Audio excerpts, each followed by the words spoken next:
The envelope came on a Tuesday, and Hannah Reeves almost threw it away. She had learned, over the last 18 months, that envelopes from places she didn't recognize almost always carried bad news. Collections, overdrafts, second notices, final notices, the polite language of institutions that had already decided what they wanted from her. So when she saw the return address, a law firm in Cheyenne, Wyoming, stamped in faded blue ink on heavy cream paper, her first instinct was to set it aside and pretend she hadn't seen it. She was standing in the doorway of a studio apartment in a converted motel on the north side of Oklahoma City, the kind of place where the carpet always smelled faintly of other people's cigarettes no matter how many times you vacuumed. Her daughter Lily, 6 years old, sat on the floor with her legs crossed in front of a small television, watching a cartoon with the volume turned so low Hannah could only hear the tinny music if she stopped moving. Lily had learned, somewhere in the last year, that loud sounds made her mother flinch. She had learned, without anyone telling her, to make herself smaller and quieter in almost every way a child could. Hannah didn't think she'd ever get over how much that hurt. She set her purse on the counter, a fake leather thing from a discount store that had started peeling at the seams, and held the envelope up to the light. There was nothing inside except a single sheet of paper. That surprised her. Debt collectors usually sent thick envelopes padded with repetitive threats designed to look like legal action. This one felt almost empty. "Mama, is it bad?" Lily's voice came from the floor without her turning around. Hannah closed her eyes for a second and forced her face into something she hoped resembled calm. "No, baby. It's just mail. Keep watching your show." She took the envelope to the kitchenette, which was really just a sink and a microwave on a cart, and opened it with a butter knife because she didn't own scissors anymore. The ones she'd had in their old house had been packed into a box that had eventually gotten sold at a yard sale for $2 along with most of the other things that had once made up her life. The letter inside was typed on thick paper with a letterhead that said Hollis and Brennan, attorneys at law. She read the first line 3 times before it made sense. "Dear Ms. Reeves, it is our duty to inform you that your great-uncle, Thomas Caldwell Reeves, of Sweetwater County, Wyoming, passed away on the 3rd of September of this year. As you are named as the sole surviving heir in his last will and testament, we would like to speak with you at your earliest convenience regarding the disposition of his estate." Hannah read it again.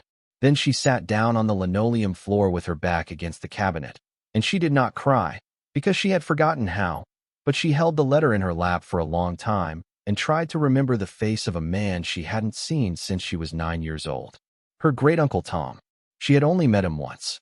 He had come to her grandmother's funeral in a faded brown suit that looked like it had been borrowed from a closet that no longer had anyone to hang clothes in it. He had stood at the back of the chapel with his hat in his hands, and he hadn't spoken to anyone. After the service, he had come over to where Hannah was sitting on a folding chair, swinging her legs because they didn't touch the floor yet, and he had given her a small carved wooden horse. Just pressed it into her hand without a word and walked back out into the Wyoming cold. She had that horse somewhere still, in a box, in a storage unit she was 2 months behind on paying for. Lily came over and sat down next to her on the floor. "Mama, your face is doing the thing." Hannah almost smiled. The thing. That was what Lily called it when Hannah went away inside herself, when the noise of remembering got too loud and she forgot for a while that she was in a room with her daughter. "I'm okay, sweetheart. I just got some news about somebody I used to know. A long time ago." Good news or bad news? I don't know yet. Lily thought about that for a moment, her small brow furrowing in the serious way she had inherited from her father, although Hannah tried not to think about that too often anymore. "Can it be good news?" Lily asked. "We haven't had good news in a long time." Hannah pulled her daughter into her lap and held her, and she let herself feel, for just 1 second, the dangerous soft feeling of hoping for something. She called the number on the letterhead the next morning from a payphone outside a gas station because her cell phone had been disconnected 3 weeks earlier. She had $213 in her checking account.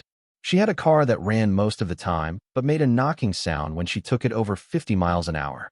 She had a 6-year-old daughter who had been to 3 different kindergartens in 1 year, and a job at a laundromat that paid her $9 an hour and scheduled her hours in a way that seemed designed to keep her just below full time. The lawyer on the other end of the line was a man named Gerald Hollis.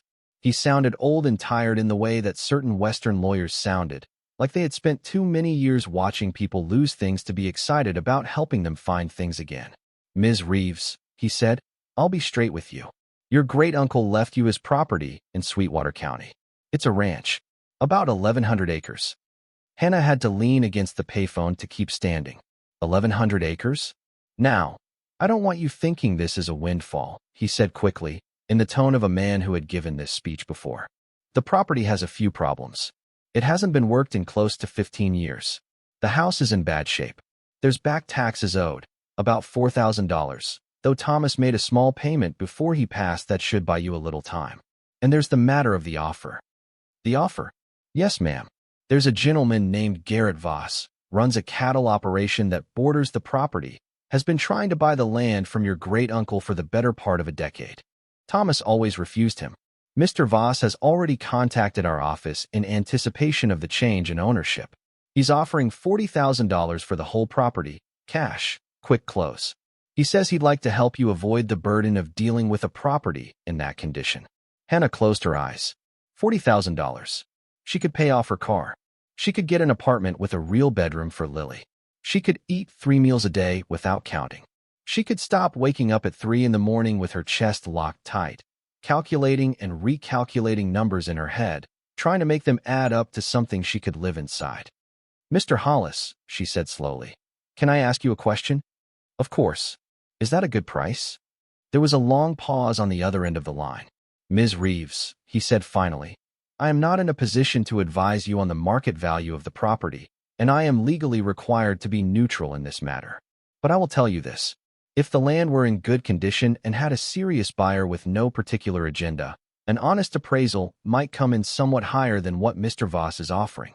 Whether it's significantly higher, I could not say. The property has been neglected for a long time." Hannah looked out through the scratched plexiglass of the payphone at her car in the parking lot. She could see Lily in the passenger seat, coloring in a book with 3 broken crayons that Hannah had glued back together with tape. The car was a silver Ford Taurus with 183,000 miles on it. The passenger side mirror was held on with electrical tape.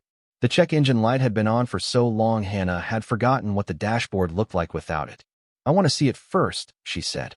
"Ms. Reeves, if you don't mind my saying, that's a considerable drive. And the condition of the house is, I want to see it first, Mr. Hollis." He was quiet for a moment. "All right," he said, and there was something in his voice that might have been approval, though Hannah couldn't be sure. "Come to my office whenever you can make it. We'll go through the paperwork, and I'll give you the keys. The rest of the decision is yours." She drove to Wyoming 4 days later with everything she owned in the back of the Taurus and Lily in the passenger seat beside her. Storm clouds were building over the Rockies to the west, and the highway stretched in front of them like something that had no intention of ever ending. They slept one night in the car at a rest stop near Cheyenne because a motel room would have cost $62, and Hannah couldn't make the math work. Lily didn't complain. She curled up in the back seat with Hannah's coat draped over her like a blanket, and she sang herself to sleep with a song she had made up about a pony that lived in a garden. Hannah sat in the front seat with her hands on the steering wheel, even though the car wasn't moving, and she watched the stars come out over the plains, and she thought about her great-uncle Tom, about how he had lived alone on that ranch for most of his adult life, as far as she could tell, about how there must have been nobody else, not a wife, not children, not any living relative except for a great-niece he had met exactly one time when she was 9 years old, and who he had apparently remembered for the rest of his life. There had to be a reason for that. Hannah didn't know what it was yet, but she wasn't willing to give it away for $40,000 until she understood. The law office in Cheyenne was above a western wear store that sold cowboy boots and turquoise jewelry. Gerald Hollis turned out to be a tall man in his late 70s with wire-rimmed glasses and a BOLO tie, and he looked Hannah up and down when she walked in the door in a way that was not unkind, but that seemed to take inventory of every frayed edge of her. Lily held Hannah's hand tightly and did not say a word. "You look like your grandmother," he said, and that was the first thing out of his mouth. Hannah didn't know what to do with that, so she just nodded. He laid the paperwork out on his desk. The deed, the tax statements, a photocopy of her great-uncle's will, which was a single page of handwritten text that had been notarized in what looked like a different decade. At the bottom of the page, in a hand that was old but firm, Thomas Caldwell Reeves had written, To my niece Margaret's granddaughter, Hannah, I leave all that I have, such as it is. She will know what to do with it, even if nobody else does. Hannah stared at that sentence for a long time. She will know what to do with it. Hollis also passed her a sealed envelope with her name written on the front in the same old, firm hand. He left this with me about 6 years ago, Hollis said. Asked me to give it to you if anything happened to him. I haven't read it. Wasn't my business. The envelope was thick. Hannah took it with shaking fingers and put it in her purse without opening it. Not here. Not in front of strangers. Mr. Voss called again this morning. Hollis said, almost gently. He says he can have the money wired to an account of your choosing within 24 hours of a signed agreement. Hannah looked up at him. I'm going to see the ranch first. Hollis nodded slowly. Then he opened a drawer and took out a set of keys on a brass ring, tarnished with age, attached to a small leather fob that had the letter R burned into it with a hot iron. The combination on the gate, he said, is 1947. His mother's birth year. You'll need it. He paused. Ms. Reeves, one more thing. The folks in Sweetwater County are good people mostly, but your uncle kept to himself, and there are some people out there who have opinions about this property that won't match your own. You'll want to be careful who you talk to, and about what. Hannah thought about that for a second. Is there anybody I should trust? Hollis considered her carefully. There's an old man named Earl Whitlock who lives 2 miles east on the county road. He was your uncle's friend, near as your uncle had one. If you find yourself in trouble, he might be a good place to start. She thanked him, and she picked up her daughter, and she walked out into the late afternoon sun. The keys were heavy in her hand. The letter was heavy in her purse. The decision was heavy in her chest, but for the first time in 18 months, it was a weight that felt like it might be worth carrying. She drove west. The ranch was 43 miles outside of a town called Red Butte, which was not really a town so much as a gas station, a post office, and a feed store arranged around an intersection that had a single blinking yellow light. Hannah drove through it in under 30 seconds. An old man sitting on a bench outside the post office watched her pass with the kind of slow, attentive look that told her he had already noted her license plate. She waved. He didn't wave back. The county road turned to gravel a mile out of town, and then to dirt another 2 miles after that. On either side of the road, the land opened up into rolling sagebrush and dry grass, with distant ridges rising in hazy outlines toward the horizon. There were no houses, no power lines, just the wind and the occasional hawk turning slow circles in the empty sky. Lily pressed her face against the passenger window. Mama, it's so big. I know, baby. Is this all ours? Hannah didn't know how to answer that. She was still driving on the public road. But somewhere up ahead, through the next bend, across the next creek, there was a gate with a combination lock, and behind that gate was 1,100 acres of land that, until a few weeks ago, had belonged to a man she had barely known. She found the gate almost by accident. It wasn't marked. There was no mailbox, no sign, just an old steel gate set into a split-rail fence that had mostly collapsed, with a chain and a rusted padlock wrapped around the post. She pulled the Taurus over onto the shoulder and got out, and the wind nearly knocked her sideways. She hadn't felt wind like this since she was a kid. It came across the plain with nothing to slow it down, and it carried the smell of sage and cold stone and something else, something deeper, that she couldn't name. She worked the combination. 1947. The lock clicked open on the second try. She dragged the gate back, got in the car, drove through, and then got out again and closed it behind her. She didn't know why she did that. Nobody had told her to. But she had read once, somewhere, that out here you always closed a gate behind you, whether you had anything to keep in or not.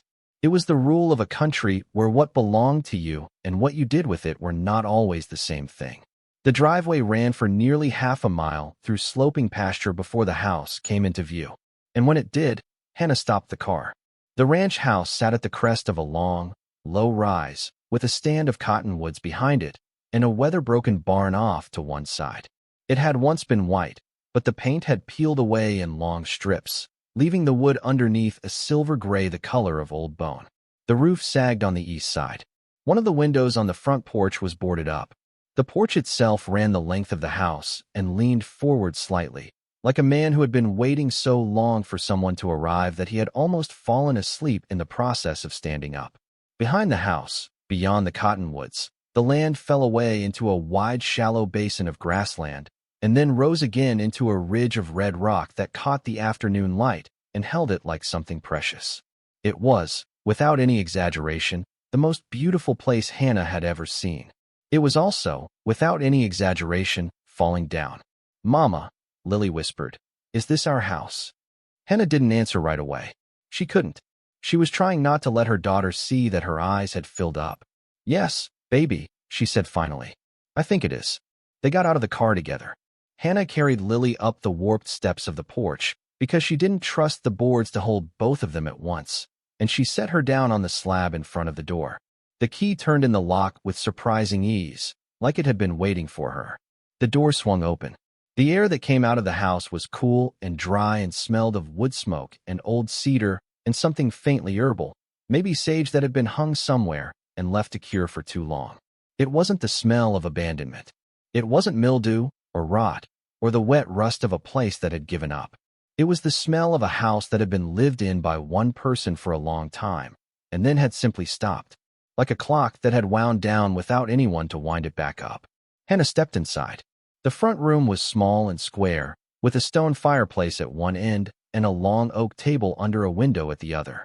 A handmade rug ran the length of the floor, worn through in a path from the door to the kitchen doorway, where an old man's boots had walked back and forth 10,000 times.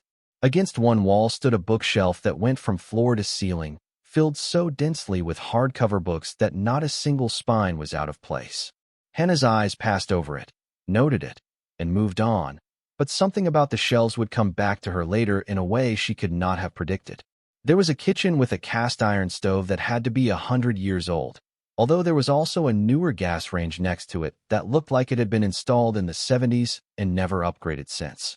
There was a pantry the size of a small bedroom, with rows of empty mason jars on the shelves, as if someone had planned to put up preserves and run out of time.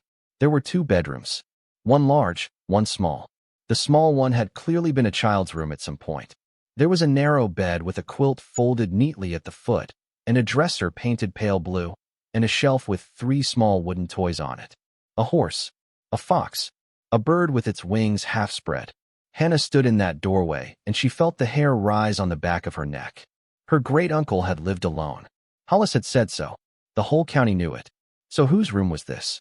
She didn't have time to think about it. Not yet. Lily was getting tired.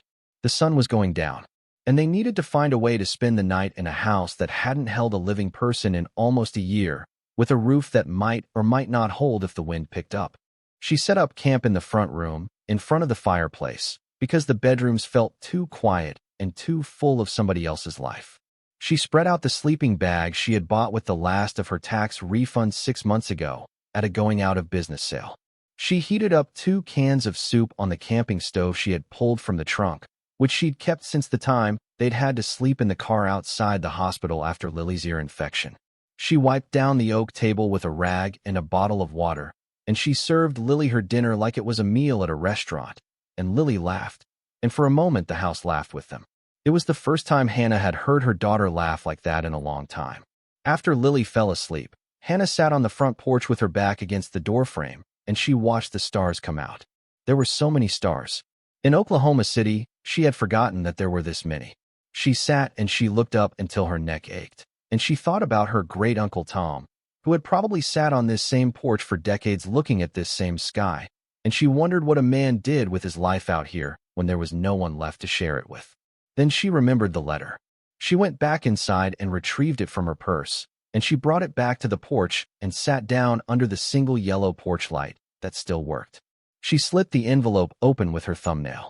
Inside was a single sheet of yellow legal pad paper, folded in thirds, covered on both sides in the same old, firm hand she had seen in the will. "Dear Hannah," the letter began, "you won't remember me, or you'll only remember me a little, which is probably the same thing. The last time I saw you, you were a child at your grandmother's funeral, and I gave you a wooden horse because I couldn't think of anything to say to you that would have made any difference. I should have said more.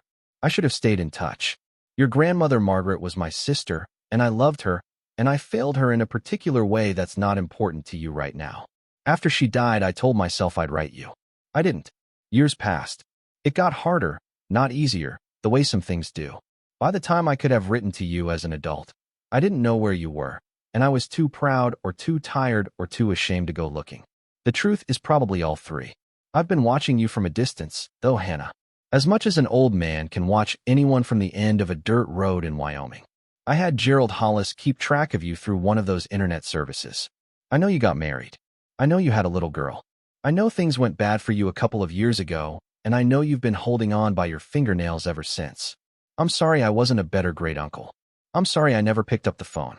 I'm writing this letter because I'm 81 years old and I can feel my time getting short. And there's something I want you to know about this place before you decide what to do with it. If you're reading this, you've probably been offered money for the ranch. Probably by a man named Voss, or somebody like him. That's why I'm writing. I want you to listen to me carefully now, because I'm only going to say this once, and I don't have the strength to write it twice. Do not sell this ranch to Garrett Voss. Do not sell this ranch to anyone, not for any price, until you have walked every inch of it. Until you have sat on the porch for 3 nights in a row and listened to the wind. Until you have opened every door in that house. And I mean every door, Hannah, the ones you can see and the ones you can't. The house will tell you what it is. You have to let it. There are things on this property that are not what they appear to be. I am not going to write them down in a letter that could be opened by anyone, because I am not a fool and I have learned the hard way that what you write down can be used against you. But I will tell you this. Your great-grandfather came home from a place he should not have been with things he should not have had, and when he died he left them to his son, who was my father, and my father left them to me. I have been the last caretaker. I never spent a penny of what he left. I never told a soul. I built a life of pretending to be a poor man, because a rich man in this part of the country attracts the kind of attention that a poor man does not. But I am not a poor man, Hannah. I have never been a poor man. What is here is yours now. All of it. Look for what is not fit. Look for what is hidden in plain sight. Pay particular attention to the room at the back of the house, the one with the child's bed in it. Your grandmother Margaret slept in that room when she was a girl. It is not the only thing it has ever been used for. I am sorry I could not tell you this in person. I am sorrier that I could not be the kind of man who brought you into this life while I was still alive to see your face when you understood. You have a daughter. Give her what I should have given Margaret. Give her a place to stand. With love, and with apology, and with hope, your great-uncle Tom. Hannah read the letter 3 times. Then she folded it up, put it back in the envelope, and sat on the porch for a long time with it held against her chest. The wind had died down. The night was very quiet. Somewhere out on the basin, a coyote called once, then twice, and then the silence came back and settled over everything like a hand being laid very gently on a child's forehead. Hannah looked up at the stars. All right, Uncle Tom, she said softly. All right. She didn't sleep well that night. She lay on her back next to Lily on the front room floor, and she stared up at the rough pine ceiling, and she listened to every creak the house made as the temperature dropped. She felt like the house was breathing around her, like it was adjusting itself to her presence. She wasn't afraid exactly, but she was aware, in a way she had not been aware of much in a long time. The fog of survival that had been sitting on top of her brain for 18 months had thinned. She could feel the edges of her own thoughts again. Around 2 in the morning, she finally gave up and got up. She lit the oil lamp that was sitting on the kitchen table because the electricity in the house was working but only dimly, and she didn't want to wake Lily by turning on an overhead light. She carried the lamp carefully, the way she had seen people do in old movies, and she walked down the narrow hallway to the back bedroom. The small one. The child's room. The one her grandmother Margaret had slept in. She stood in the doorway, and she looked at it for a long time in the soft yellow light of the lamp. The bed was narrow. The quilt on it was handmade, faded to pastels, with a pattern of small stars and concentric rings. The dresser was painted pale blue, like she'd noticed earlier, but now in the lamplight she could see that the paint had been applied over another color, a deeper blue, and in places it had chipped away to show the earlier coat underneath. There were 3 toys on the shelf. A carved wooden horse, a carved wooden fox, and a carved wooden bird with its wings half spread. Hannah crossed the room slowly and picked up the horse. It was the same horse. The same one he had given her at the funeral. Or no, not the same, but made by the same hand, the same style, the same wood. She turned it over in her fingers. On the bottom, in tiny letters burned into the wood, were the initials T.C.R. Thomas Caldwell Reeves. He had carved it. He had carved hers.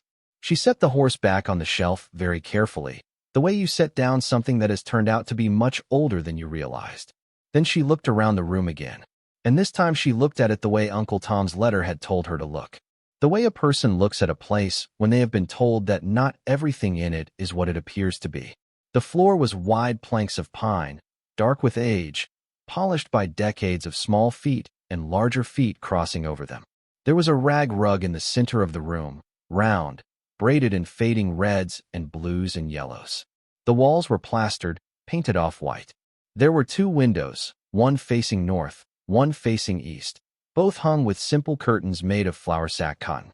And there was a closet, a small one, built into the wall opposite the bed, with a door that was maybe 2 feet wide and 6 feet tall, painted the same off-white as the walls, so that at first glance you almost didn't see it. There was a round wooden knob, dark with the oil of old hands. Hannah walked to the closet and put her hand on the knob. She didn't open it. Not yet. She stood there with her hand on the knob, and she listened. The house was very quiet. She could hear Lily's breathing from the front room, slow and even. She could hear the old wood frame of the house ticking faintly as the night cooled. She could hear, very far away, the wind moving through the cottonwoods behind the house. She could also hear, she realized, her own heartbeat, very fast, very close, in her ears. Look for what does not fit, Uncle Tom had written. Look for what is hidden in plain sight. She opened the closet. Inside was a row of small wooden hangers, mostly empty, with a single child's coat hanging from one of them, wool, pale green, cut in a style from at least 50 years ago. There was a shelf above the rod, and on the shelf, a stack of folded linens, neat and dust-covered. At the bottom of the closet, on the floor, was a pair of child's riding boots, scuffed brown leather, no bigger than Hannah's 2 hands laid flat. It looked, at first, like exactly what it was supposed to look like. A little girl's closet, frozen in time. But Hannah was already looking past that. She was looking at the proportions of the closet, at the way the back wall sat in relation to the outside wall of the house. She had been an interior design student for 3 semesters of community college before she had dropped out to get married, and she could still, when she concentrated, do the math in her head. The closet was shallow, maybe 18 inches deep. The outer wall of the house was another 8 inches beyond that. But when she had been outside earlier, walking around the house to check the foundation, she had noticed that the east side of the building extended further than the floor plan would suggest. There was an overhang, a kind of bumped-out section about 5 feet wide, that on the inside of the house did not seem to correspond to any room. She had assumed it was a chimney chase or some kind of mechanical housing. She ran her hand along the back wall of the closet. The wall was plaster, like the rest of the room. But at about shoulder height, her hand passed over a place where the texture changed. Just slightly. It wasn't visible. You couldn't see it with the eye, but her fingers could feel it. A faint squared seam, maybe 18 inches on a side, almost perfectly matched to the surrounding plaster. Almost. Hannah's breath went thin in her chest. She lifted the lamp higher. In the brighter light, she could see, now, that the plaster on this wall had been patched at some point. The patch had been done well. Very well. But whoever had done it had been working alone and had not had access to an exact match of the original plaster, and over the years the two had aged at slightly different rates. In the lamplight, at the right angle, the square was just barely visible. She pressed her palm flat against the center of it. The wall did not give, but behind it, faintly, so faintly that she was not sure she wasn't imagining it, she thought she felt the temperature change. Cooler. Hollower. Hannah stepped back from the closet. Her hands were shaking. Not with fear. With something closer to the opposite of fear. A feeling she had almost forgotten. She stood there in the doorway of the small bedroom with an oil lamp in her hand and a letter in her pocket and a sleeping daughter in the next room. And she understood, for the first time in 18 months, that the thing that was about to happen to her life was going to be something other than another loss. She did not open the wall that night. She went back to the front room, and she laid down next to Lily, and she put her arm around her daughter, and she closed her eyes. And somewhere in the space between waking and sleeping, she made a promise to a man she had met exactly once. She would walk every inch of it. She would sit on the porch for 3 nights. She would open every door, the one she could see and the one she couldn't. She would not sell. Not yet. Not for $40,000. Not for any number Garrett Voss wanted to put on a piece of paper. Not until she understood what her great-uncle Tom had been protecting on this land for his entire life. The next morning, Hannah woke with a stiffness in her back and a clarity in her head that she had not felt since before everything fell apart. Lily was still asleep, curled into the hollow of the sleeping bag with one hand pressed against her cheek, the way she had slept since she was a baby. Hannah lay there for a moment and watched her, and she let herself feel, without flinching away from it, how much she loved this child, and how close she had come in the last year to not being strong enough for her. Then she got up. She moved through the morning carefully. She boiled water for instant coffee on the camping stove. She fed Lily a bowl of cereal from a box she'd brought from Oklahoma, using powdered milk mixed with water from the kitchen tap. The tap water, she noted, was cold and clear and tasted like stone, which meant the well was working. That was the first good thing. A well meant she could live here at least in the short term without water bills. She filed it away. After breakfast, she bundled Lily into a sweatshirt and they went outside together to walk the property. The morning was cold and bright, and the air was so clean it almost hurt to breathe it. A thin layer of frost covered the pasture grass. Their footprints left dark trails behind them as they walked. Lily was quiet for a while, the way children are quiet when they are paying close attention to something, and then she said, "Mama, I can't hear everything." "What do you mean, baby?" "I mean I can hear everything. There's no cars. There's no people. There's just us and the birds and that one little sound over there." She pointed to the cottonwoods, where a single magpie was fussing from a high branch. Hannah listened. Her daughter was right. There was no hum of freeway, no distant sirens, no other human sound at all. Just the wind, very faint, and the magpie, and the soft creak of the barn door swinging on its hinge. They walked to the barn first. It was a large structure, bigger than the house, built of squared timbers that looked like they had been cut from trees that had grown on this very property 100 years ago. The door hung open at an angle. Hannah pushed it the rest of the way.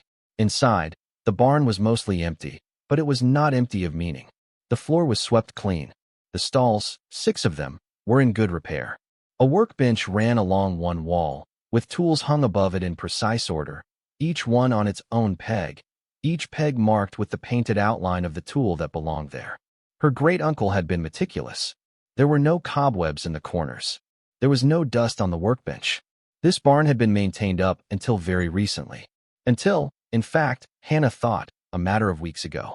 She stood very still for a moment in the middle of the barn and she understood, in a way that she had not understood before, that her great-uncle Tom had known he was dying, and that he had spent the last weeks of his life putting his house in order for her arrival. Lily tugged on her sleeve. "Mama, look." She was pointing at the wall above the workbench.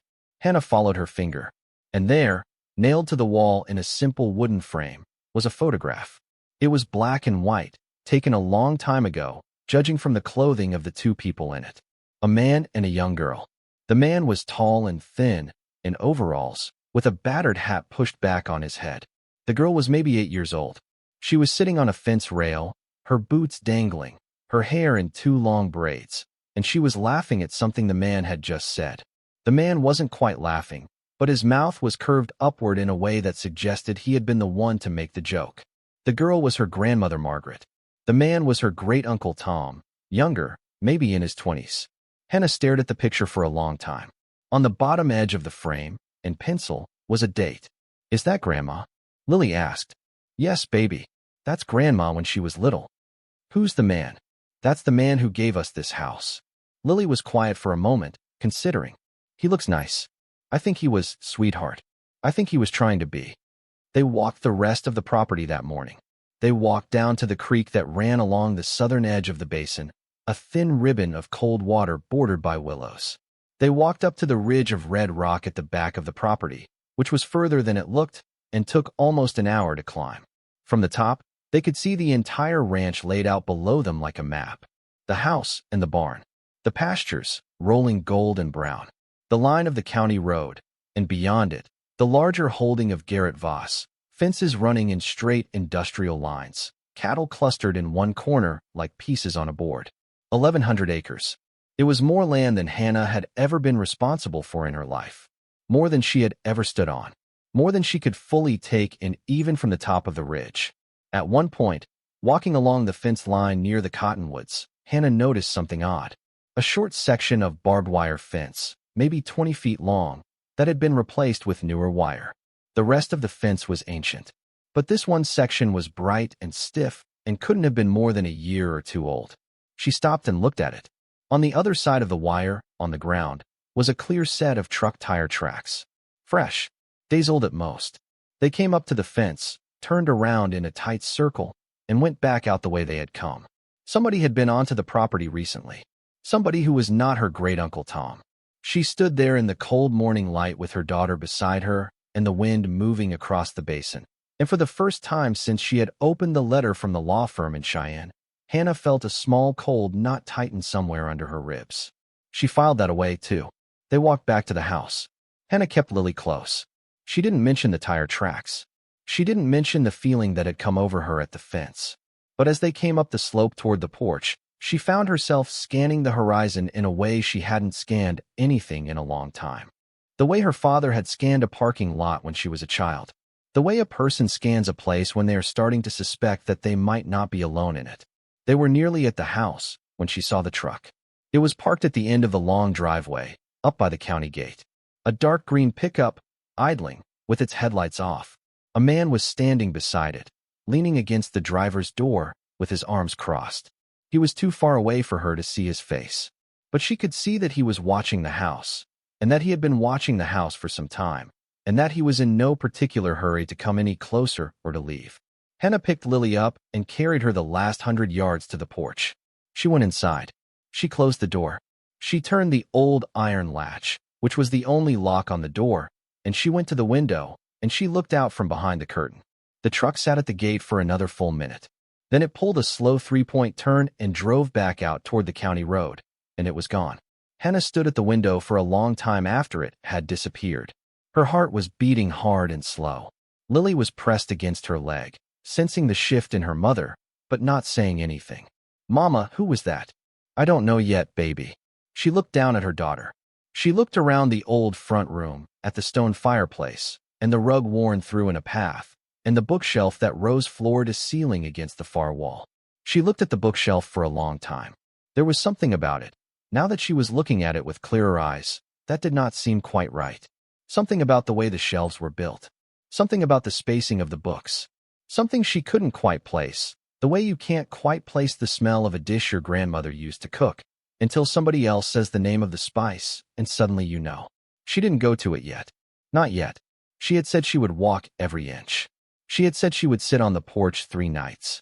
She had said she would open every door, the ones she could see and the ones she couldn't. She would do it in the order Uncle Tom had told her to do it. But the bookshelf, she thought, would come later. And she was beginning to understand that the small bedroom, with its pale blue dresser and its carved wooden toys and its patched square of plaster at the back of a closet, was going to be the first door she opened. Tonight, after Lily was asleep, she was going to go back in there with the oil lamp and a hammer, and she was going to see what her great-uncle Tom had been protecting for his entire life. Outside, a hawk turned slow circles in the empty sky above the basin. And somewhere down at the far end of the county road, in a dark green pickup, a man she had never met was driving back toward his own kitchen, already picking up his phone to make a call about the woman and the little girl who had arrived, against all expectations, to claim a ranch he had been told, for years, was as good as his. The afternoon passed slowly, the way afternoons pass when you are waiting for the dark. Hannah tried not to let Lily see that she was waiting for anything. She busied herself with small tasks. She unpacked the clothes from the car. She hung them in the big bedroom closet, the one at the front of the house, which she had decided would be hers.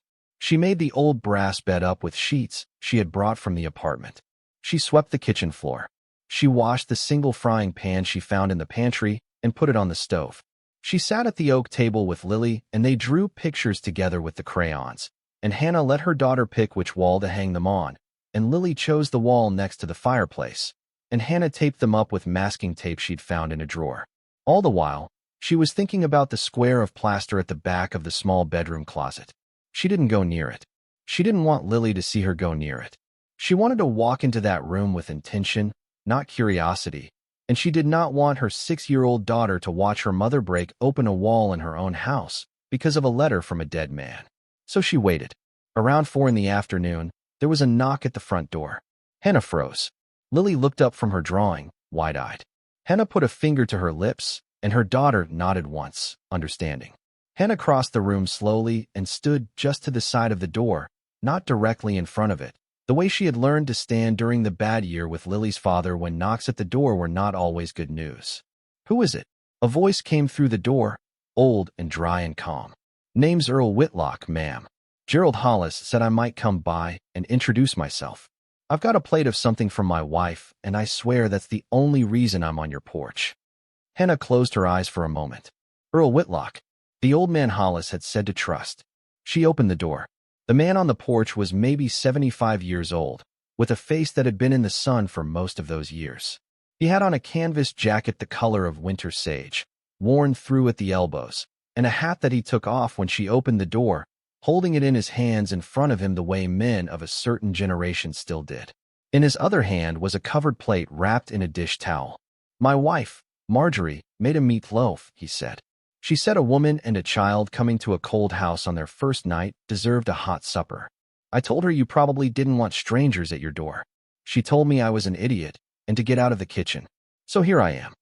Hannah found, to her surprise, that she was almost smiling. "Come in, Mr. Whitlock." "Earl, please." Mr. Whitlock was my father, and he was a piece of work I don't care to be confused with. He stepped inside, wiping his boots on the mat, and the moment he was across the threshold something in his whole body changed. He stood very still for a second in the front room, and he looked around. At the fireplace, at the bookshelf, at the oak table, at the rug worn through in the path to the kitchen. His eyes went glossy for a second, and then he blinked hard and looked down at the floor. "Forgive me," he said quietly. "I haven't been inside this house since Tom. Since before he passed. Felt wrong to come in while he wasn't here." "You knew him well." "Ma'am, I knew your Uncle Tom for 46 years. I was the only person on this earth he'd let set foot across this floor in the last 20 of them, and even then it wasn't a frequent invitation." Hannah led him to the kitchen. She offered him coffee, which he accepted. She introduced Lily, who stared at him with deep suspicion until Earl crouched down slowly on one knee, which clearly cost him something, and extended his hand for her to shake like she was an adult. "Pleased to meet you, Miss Lily. Your uncle talked about you. Well, about your mama, and by extension about the little girl he knew she'd had." Lily shook his hand with great seriousness. "He talked about us?" "More than you'd think," Earl said. "Now, your mama and I need to speak for a bit, so I'm going to ask you a favor. You see this plate? I want you to eat some of that meatloaf while it's still warm, because my wife will interrogate me when I get home, and I need to be able to tell her you liked it. Can you do that for me?" Lily, solemnly, said she could. Earl stood up, not without effort, and Hannah set the plate on the table and served her daughter a piece. Then she and Earl took their coffee out to the porch. The sun was starting down behind the Red Rock Ridge. The light had turned the color of honey. Earl stood at the porch rail and looked out across the basin for a long moment before he spoke. "Mr. Hollis told me you came out," he said. "He said you might be someone I could trust." "Well, I can't speak to that, ma'am. Trust isn't a thing you give a person after one cup of coffee. But I can tell you that your Uncle Tom trusted me, and I never gave him cause to regret it, and that's the closest to a reference I can offer you." Hannah looked at him. He was still watching the basin, not her. "Mr. Whitlock, Earl, my uncle left me a letter. I figured he might have. He told me not to sell to Garrett Voss." Earl's mouth tightened, but he didn't answer right away. He sipped his coffee. He looked at the horizon. "What else did he tell you?" Hannah hesitated. She was not ready to tell anyone about the plaster square in the back of the closet. Not even this old man who had known her uncle for 46 years. But she could tell him enough. "He told me there were things on this property that aren't what they appear to be. He told me to walk every inch. He told me to open every door." Earl was quiet for a long time. "Ma'am," he said finally, "I'm going to tell you something, and I'm going to tell you once, and then I'm going to shut up about it, because your Uncle Tom never told me the whole story, and I never asked, because it wasn't my place. But I can tell you what I know from watching. Please." He set his cup down on the porch rail. "Your uncle lived on this ranch for 54 years. In all of that time, I never saw him take out a loan. I never saw him sell a head of cattle to anybody but one buyer down in Rock Springs who paid him in cash. I never saw him buy anything new for himself. That truck in the barn is a 1982. His tools are his daddy's tools. The stove in that kitchen is 100 years old. He wore the same kind of boots every year for decades. Ordered through the mail, always the cheapest ones they sold. Earl turned and looked at her directly. Now, in all of that time, I also never once heard him complain about money. Not once. Not when the cattle markets crashed in '86. Not when the drought came through in '12 and a lot of men around here went under. Not when his well pump went in '15 and he replaced it with a new one that I personally know costs better than $3,000, and which he paid for. I saw it with my own eyes, out of a coffee can he kept in the pantry. Hannah did not move. A coffee can. Yes, ma'am. And the coffee can was not empty when he was done. Earl leaned back against the porch post. Now, I am not a fool. And I was your uncle's friend. So I did what a friend does. I never asked a question. I never set foot in his pantry. I never looked sideways at a thing. Your uncle was a private man, and whatever the arrangement was, it was his arrangement. But I want you to understand something, Ms. Reeves. Your uncle was not a man who was scraping by. Your uncle was a man who was performing, in public, the appearance of a man who was scraping by.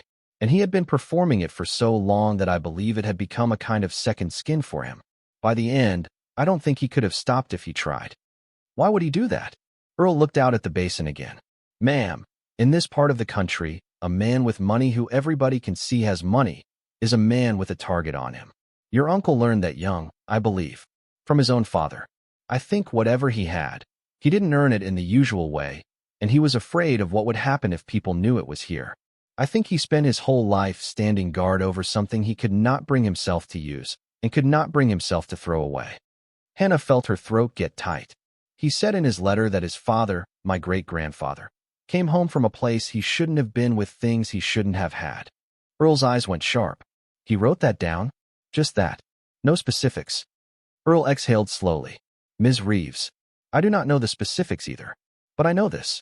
Your great-grandfather, Hollis Reeves, was in Europe during the Second War.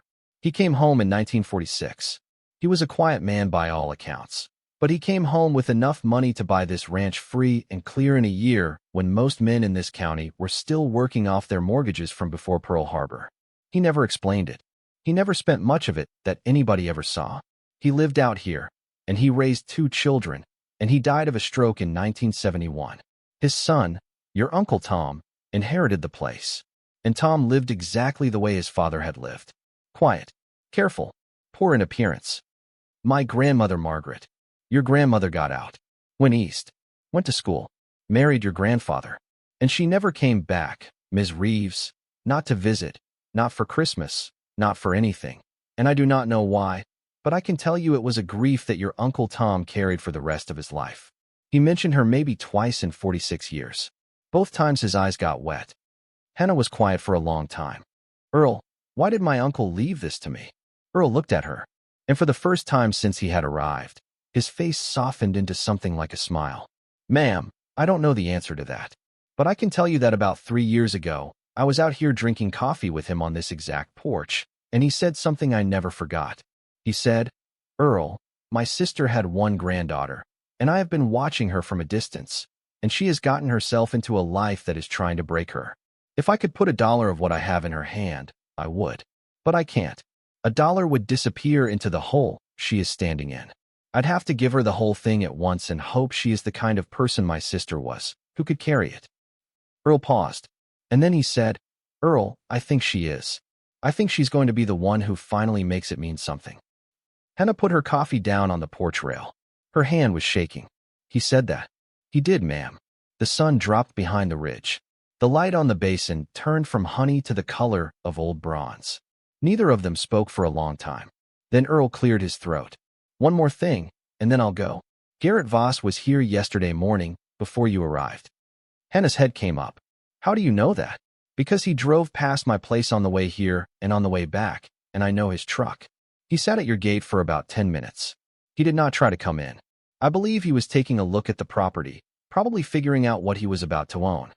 And then this afternoon, another truck came by. A dark green one. Not Voss.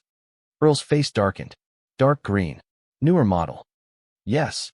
Crew cab. Big. Kind that a company buys. Yes. Earl nodded slowly. That'd be a man named Cole Barrett. Voss's foreman. Ex-military, from what I hear. Came out from back east about 4 years ago. Runs Voss's operation for him.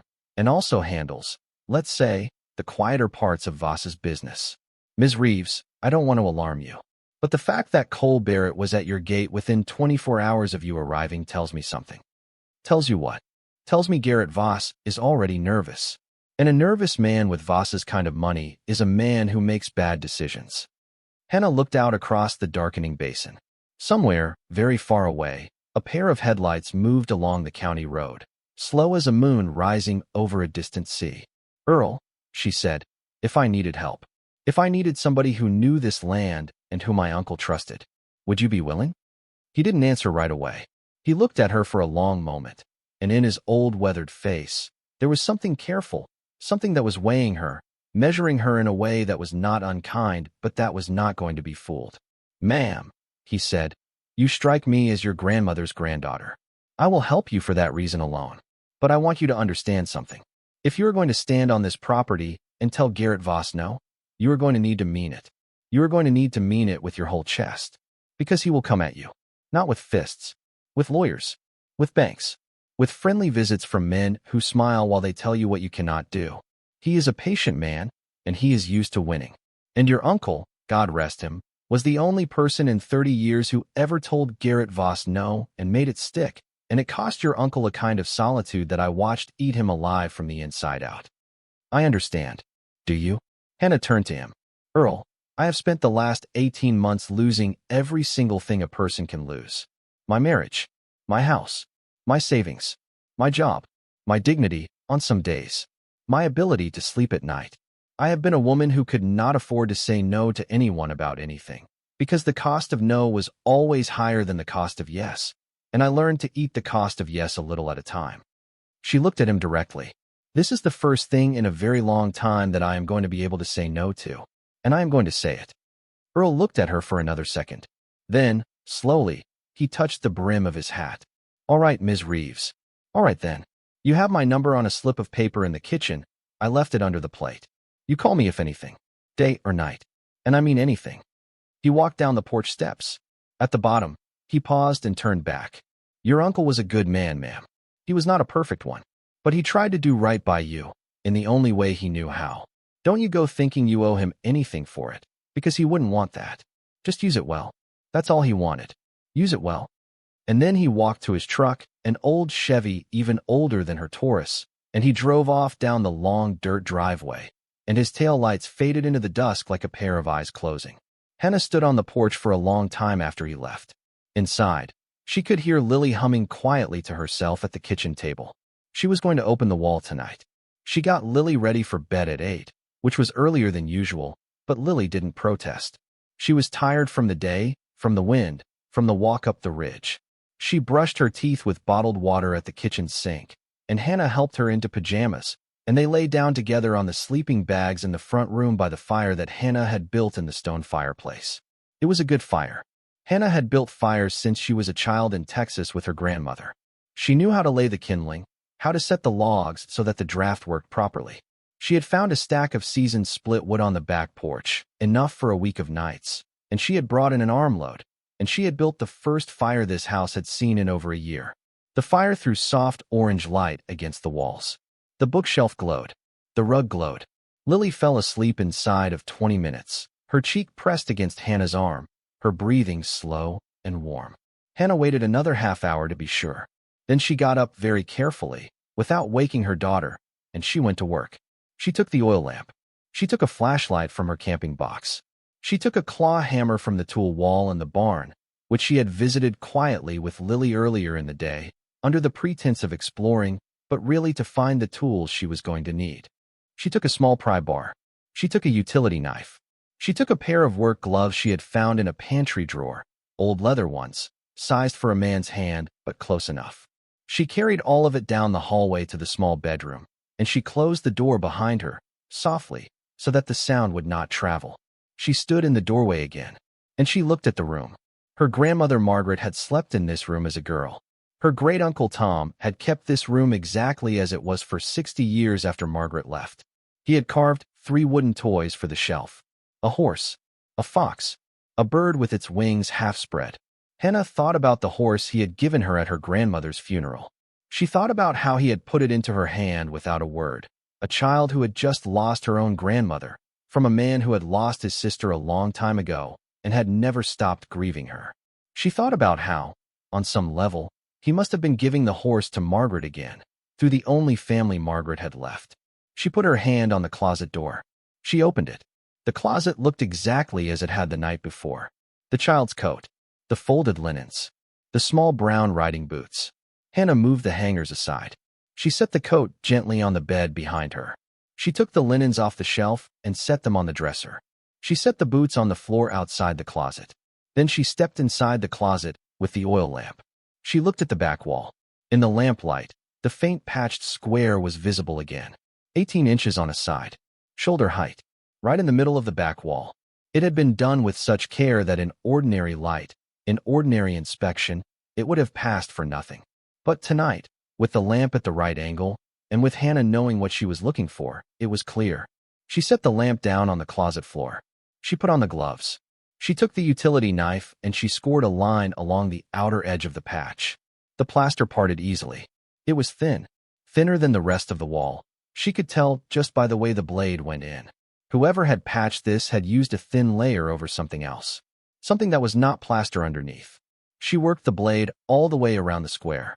Then she took the pry bar and she set its flat end against the outer edge of the square and she worked it gently. The first piece of plaster broke off cleanly, about the size of her palm. She caught it in her gloved hand before it could hit the floor. She set it on the closet floor behind her. Then another piece, and another. It took about 15 minutes to clear the square. What was behind it was not wood. What was behind it was a metal panel. Hannah stopped. She sat back on her heels. The panel was about 18 inches square, made of heavy gauge steel, painted dark gray. It was set flush into the framing of the wall, with 4 small flathead screws at the corners and a recessed handle in the middle. The handle was not a latch. It was a combination dial. A small, round, worn brass dial, with numbers engraved around its edge, the kind of dial Hannah had only ever seen in old movies on the fronts of safes. A safe, built into the wall of a child's bedroom closet, hidden for 60 years under a patch of plaster. She sat there for a minute, and she simply breathed. Then she reached up, slowly, and she touched the dial with the tip of her finger. It moved. The mechanism was smooth. Oiled recently. Maintained, she thought, by a man who had known he was dying and had been preparing this for her to find. The combination. Hannah closed her eyes. She thought about her uncle, about his letter, about his handwriting, about Gerald Hollis's voice on the phone. The combination on the gate is 1947, his mother's birth year. Her great-grandmother's birth year had opened the gate. Hannah spun the dial to the left 3 times. Then she stopped. Then she thought about it. Her grandmother Margaret's birth year. She did not know it. Not exactly. But she knew her grandmother had been 12 in the photograph from the barn, which was dated 1954. So her grandmother had been born in 1942. She tried it. Right to 19. Left past 0 to 42. Nothing. She tried it the other way. Left to 19. Right to 42. Nothing. She sat back. She thought. Her uncle would not have used a code that was too simple, and he would not have used a code that was too complex. He would have used a code that meant something to her specifically, or that she could get to with what he had given her. She looked down at the letter, which she had taken out of her purse and put in her pocket. She reread it. Your grandmother Margaret was my sister, and I loved her, and I failed her in a particular way that's not important to you right now. She looked at the photograph in her memory. The one in the barn. 1954, Margaret at 12, laughing. She thought about the bottom of the letter. Your great-uncle Tom. She thought about how he had signed his full name on the will. Thomas Caldwell Reeves. Caldwell. She thought about her own middle name, which her grandmother had given to her mother, and her mother had given to her. Caldwell. Hannah Caldwell Reeves. She tried the dial again. She spun it right 3 times to clear it. Then she moved it to the left, past 0, to the number that corresponded to the letters of her full initials in some counting system she did not have a name for, but that felt right. Then she stopped. She put her thumb against the dial. She thought about what her uncle had said. She will know what to do with it, even if nobody else does. She took a breath. She spun the dial to the right. To 19. Her birth year was 1991. Her mother's was 60-something. Her grandmother's was 1942. She spun it left past 0 to 42, then right to 9, then left to 1, 19, 42, 9, 1. The year of her grandmother's birth. The year of her own birth. There was a small metallic click. Hannah let out a breath she had not known she was holding. She gripped the recessed handle with her gloved fingers, and she pulled. The steel panel swung outward on hidden hinges with a soft, gliding motion. It was heavier than it looked. She had to use both hands at the end to keep it from swinging into her. Behind it was darkness. Hannah lifted the oil lamp. The space behind the panel was not a safe. It was a passage, a tight square shaft, about 18 inches by 18 inches, lined on all four sides with sheet metal, running straight back into the wall of the house for about 3 feet. Then the shaft turned downward. A narrow steel ladder was bolted to the back wall of the shaft, descending out of sight. Hannah put her hand inside. The air that came up out of the shaft was cool and dry, much drier than the closet. Climate-controlled dry, as if somewhere down below there was ventilation, or a dehumidifier, or both. Her great-uncle had maintained this, had kept it functional, had wanted it ready. She sat back on her heels in the closet, and she thought for a long time. She thought about Lily, asleep in the front room. She thought about the green truck that had sat at the gate this afternoon. She thought about Cole Barrett, the foreman with a military background. She thought about Earl Whitlock saying Garrett Voss was already nervous. She thought about her uncle's letter. Do not sell this ranch until you have walked every inch of it. Until you have opened every door, and I mean every door, the ones you can see and the ones you can't. She made a decision. She was not going to climb down into the shaft tonight. She was not going to leave her 6-year-old daughter alone in a strange house while she went into a hole in the wall to chase her great-uncle's ghost. But she was going to make sure that tomorrow, when Lily was at breakfast with Earl and Marjorie Whitlock, which she was going to arrange first thing in the morning, she was going to climb down. She was going to take a flashlight and a rope and a hammer, and she was going to find out what her great-grandfather had brought back from Europe in 1946. She closed the steel panel carefully. She spun the dial to clear the combination. She put the broken plaster into a plastic bag she had brought for that purpose, and she carried the bag out to the barn, where she hid it under a tarp behind the workbench to be dealt with later. She swept the closet floor. She put the child's coat back on its hanger, the linens back on the shelf, the riding boots back on the floor. She closed the closet door. Anyone walking into the small bedroom would see exactly what they had seen the day before. A quiet little room, preserved in time, with a closet that held nothing but old clothes.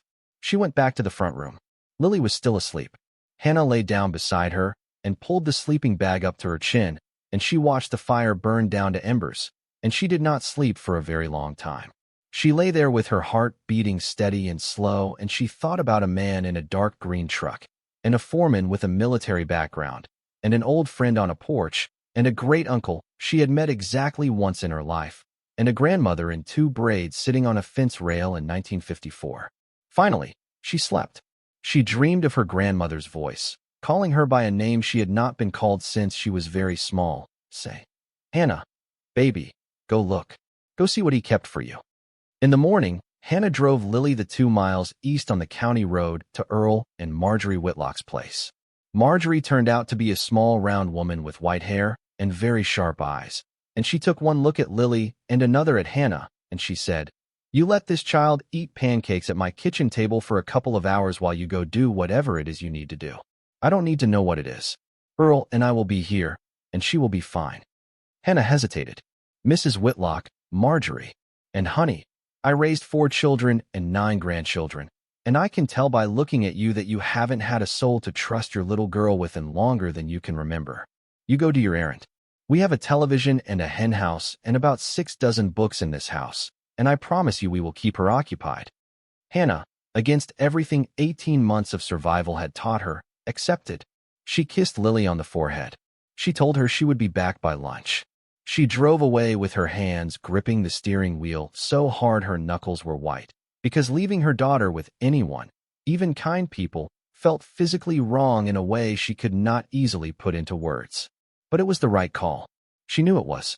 Whatever was down that shaft, Lily did not need to be in the house for. She drove back to the ranch. She parked the Taurus at the side of the house, not in the front where it would be visible from the road, and she went inside. She locked the front door behind her.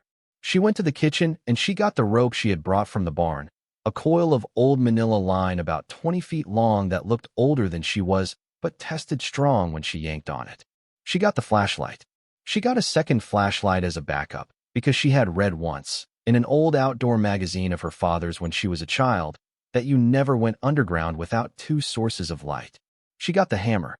She got a small canvas bag to carry anything she found. She went to the small bedroom. She closed the door behind her. She opened the closet. She opened the panel.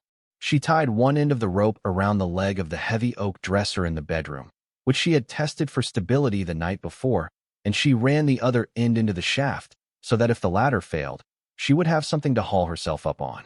She clipped the flashlight to her belt. She put the backup in her jacket pocket. She put on the work gloves. Then she climbed into the shaft. The ladder was solid. The rungs were steel, welded to a steel frame, bolted into the back wall of the shaft at intervals of about a foot. She counted the rungs as she went down. 1, 2, 3. At the 4th rung, she was below the level of the floor of the house.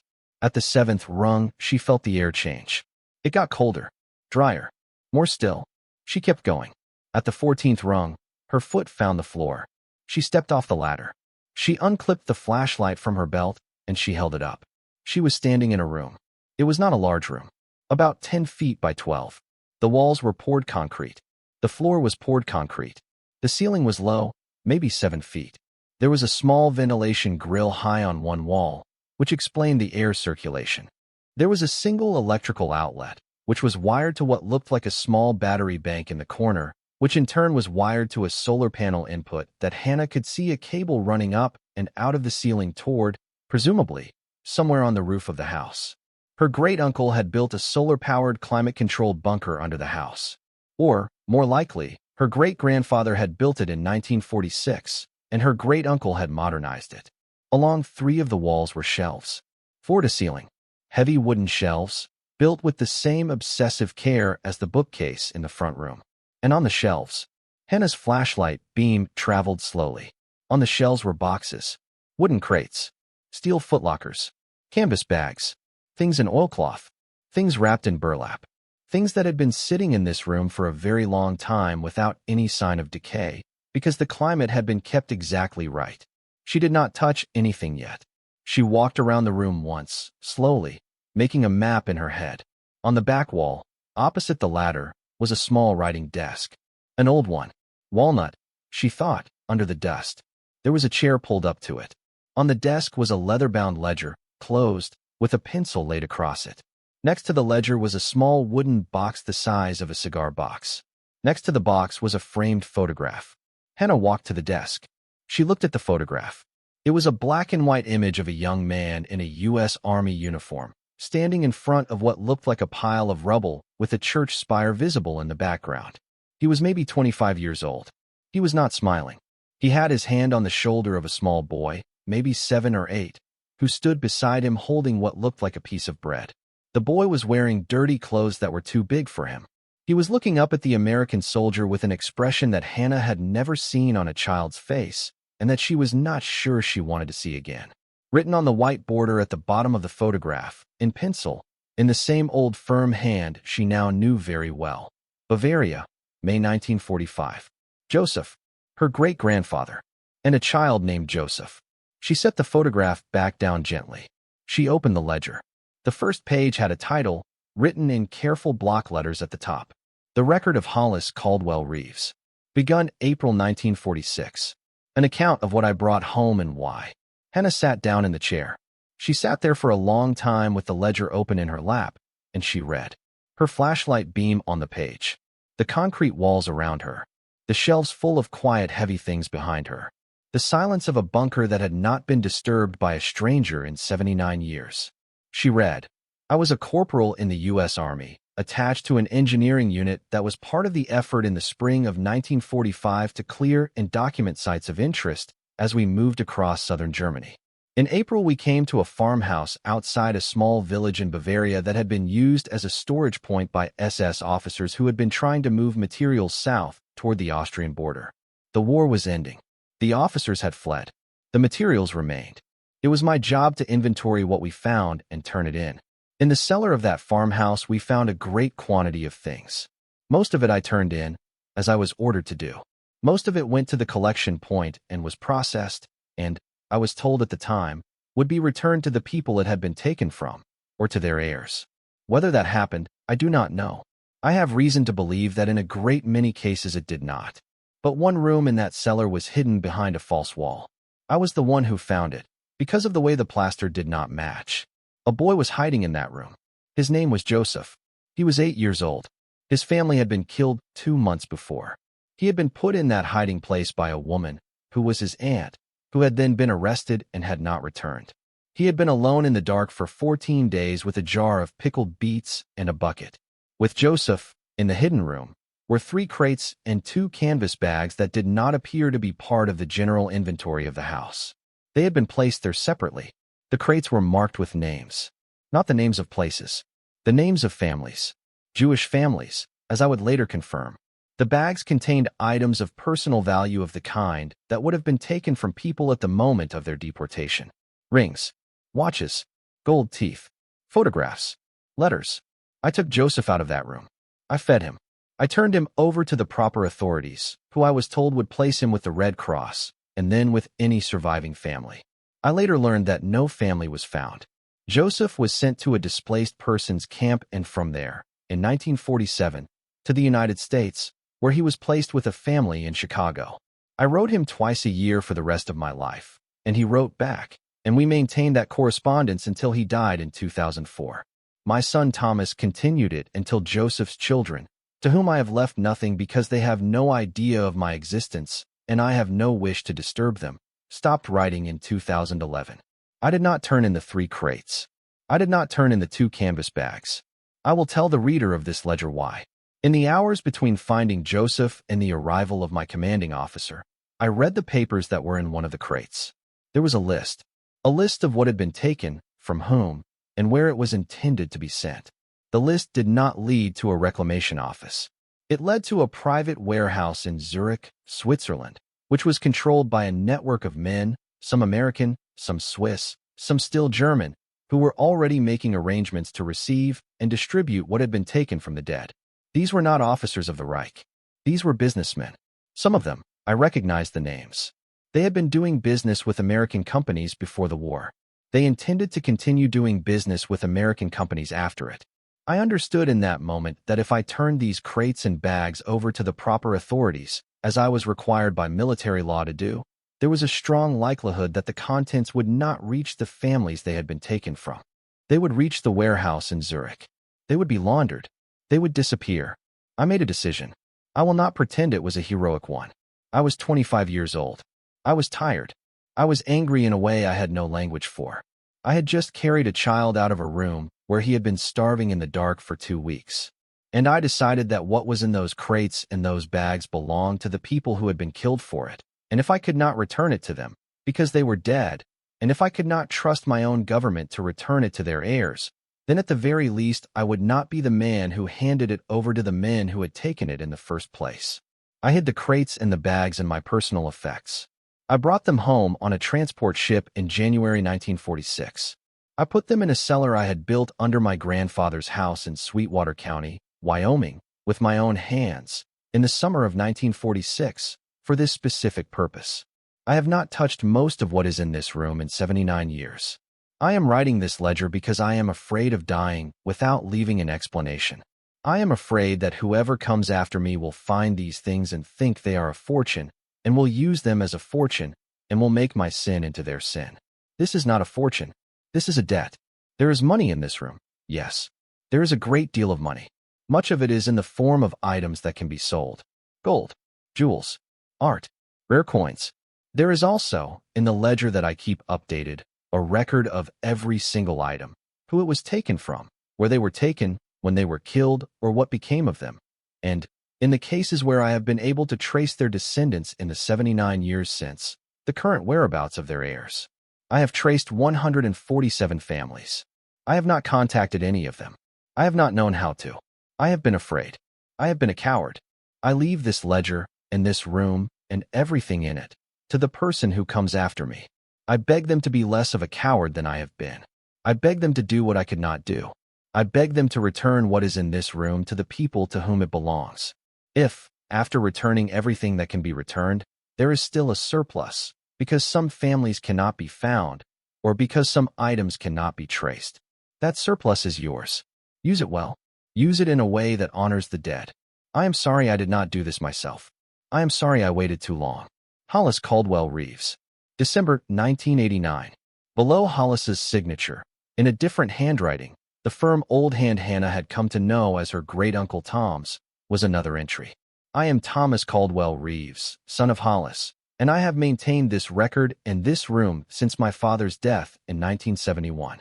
I have added to the ledger as I have been able to trace more families, which is 44 additional families beyond what my father traced, for a total of 191. I have returned nothing.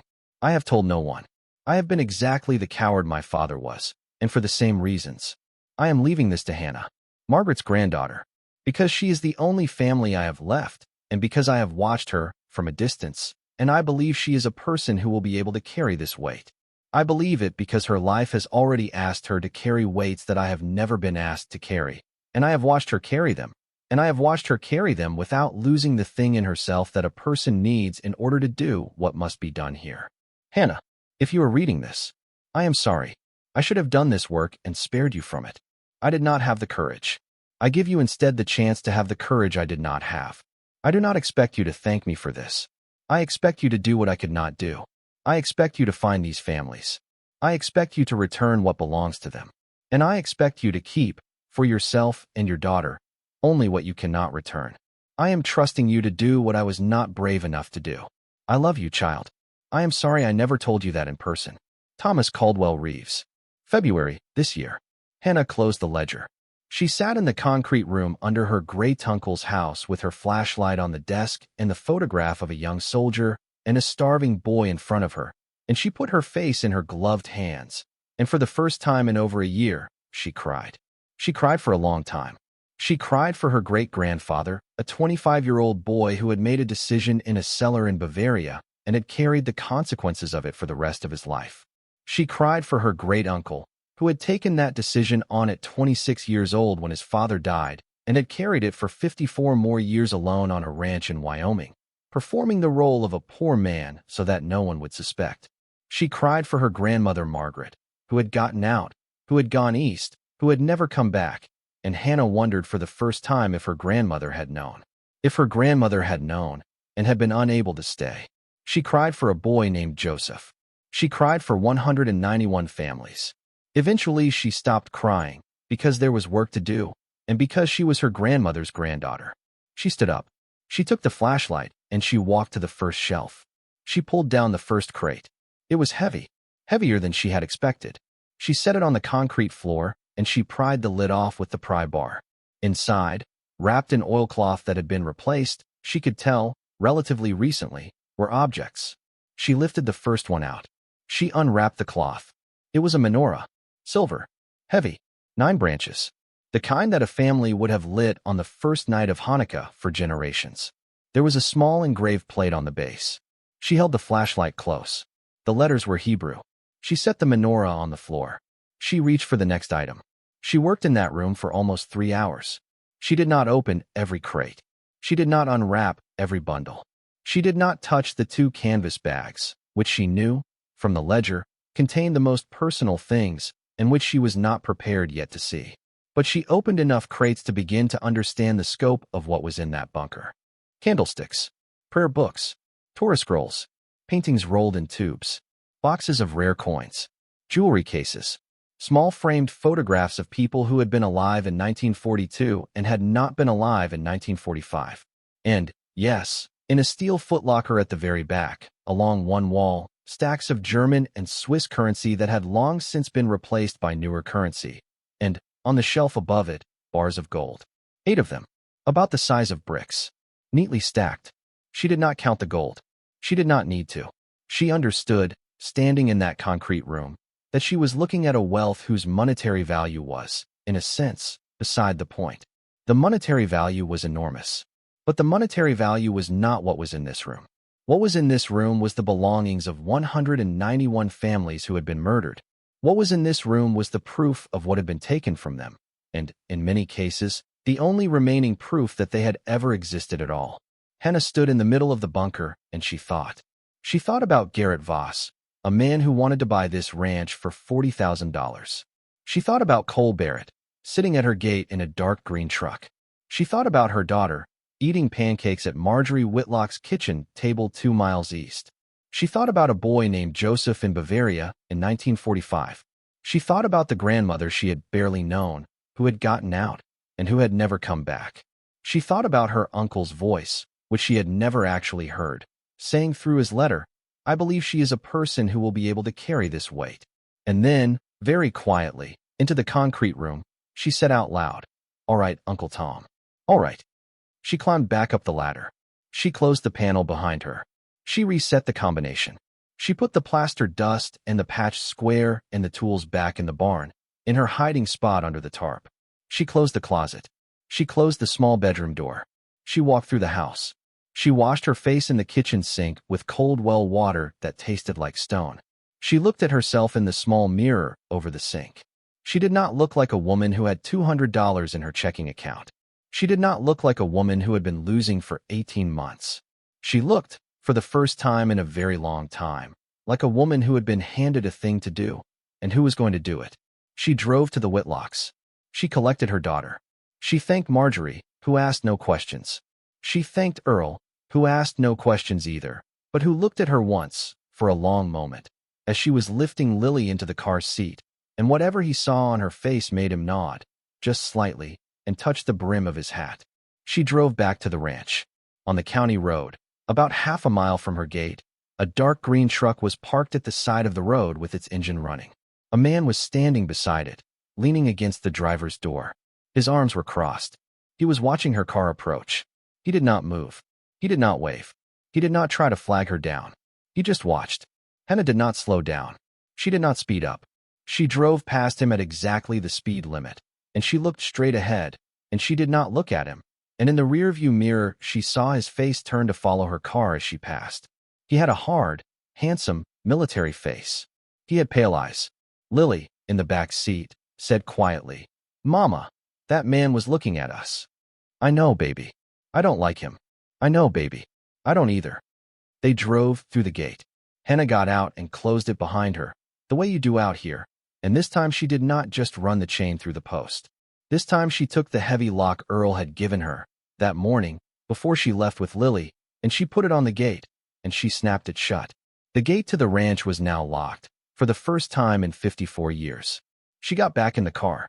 She drove up the long driveway toward the house, with her daughter in the back seat singing softly to herself, and the late afternoon light turning the red rock ridge behind the house the color of a banked fire. She did not know, yet, how she was going to do what her great-uncle had asked her to do. She did not know how you returned 191 families' worth of stolen possessions to heirs you had never met. She did not know how you kept a ranch out of the hands of a man who had already started to circle, but she knew she was going to find out. She parked the car at the side of the house. She carried Lily inside. She started a fire. She made dinner. She put her daughter to bed. And then, for the second night in a row, she sat on the porch with her great-uncle's letter in her lap, and she looked up at the impossible Wyoming stars, and she began, in her head, to make a plan. The plan, when it finally came to her, was simple, which was how Hannah knew it was the right one. She sat on the porch that second night until the fire inside had burned down to embers and the cold had worked its way through her jacket and into her bones, and she thought about what her great-uncle had asked her to do, and she thought about what Garrett Voss was going to try to do, and she realized that the answer to both problems was the same answer. She had to make the story public before Voss could make it disappear. She could not do it alone. She did not have the knowledge. She did not have the standing. She was a 29-year-old single mother with a high school education and 3 semesters of community college, and what was in the bunker under her house required experts, appraisers, historians, genealogists, lawyers who understood Holocaust restitution law, which she had not known was a specific branch of law until she lay on the sleeping bag next to Lily that night, and, on a cell phone she had reactivated that afternoon, with $60 of the $200 she had left, looked up the phrase, returning property to heirs of Holocaust victims. There were whole organizations that did this work. There were databases. There were people who had spent their entire careers tracing the descendants of families who had been killed. There were museums and archives that would know, from a photograph and an engraved name, where a menorah had come from and who its family had been. Hannah read until her phone battery was at 8%. Then she plugged it into the car charger in the front room, because the outlets in the house were too old for her phone's adapter, and she went to sleep with her arm around her daughter and her head full of names she did not yet know how to say. In the morning, she drove to the public library in Red Butte, which was a single room in the back of the post office, staffed by a woman named Clara who ran both. Hannah used one of the two computers for an hour while Lily, under Clara's benevolent eye, read a picture book about a family of raccoons. Hannah made a list. The first name on the list was a woman named Dr. Rebecca Lehrman, who was listed as the director of restitution services for a nonprofit based in New York City that specialized in the recovery and return of cultural property seized during the Nazi era. Her email address was on the organization's public contact page. Hannah wrote to her from a new email account she created that morning, using her full legal name, in a letter that she rewrote 4 times before she sent it. Dear Dr. Lehrman, the letter read in its final form. My name is Hannah Reeves. I recently inherited a property in Wyoming from my great-uncle, who was the son of a man who served in the U.S. Army in Europe at the end of the Second World War. In the course of settling the estate, I have discovered, in a concealed room beneath the house, a collection of objects that my great-grandfather removed from a site in Bavaria in April of 1945.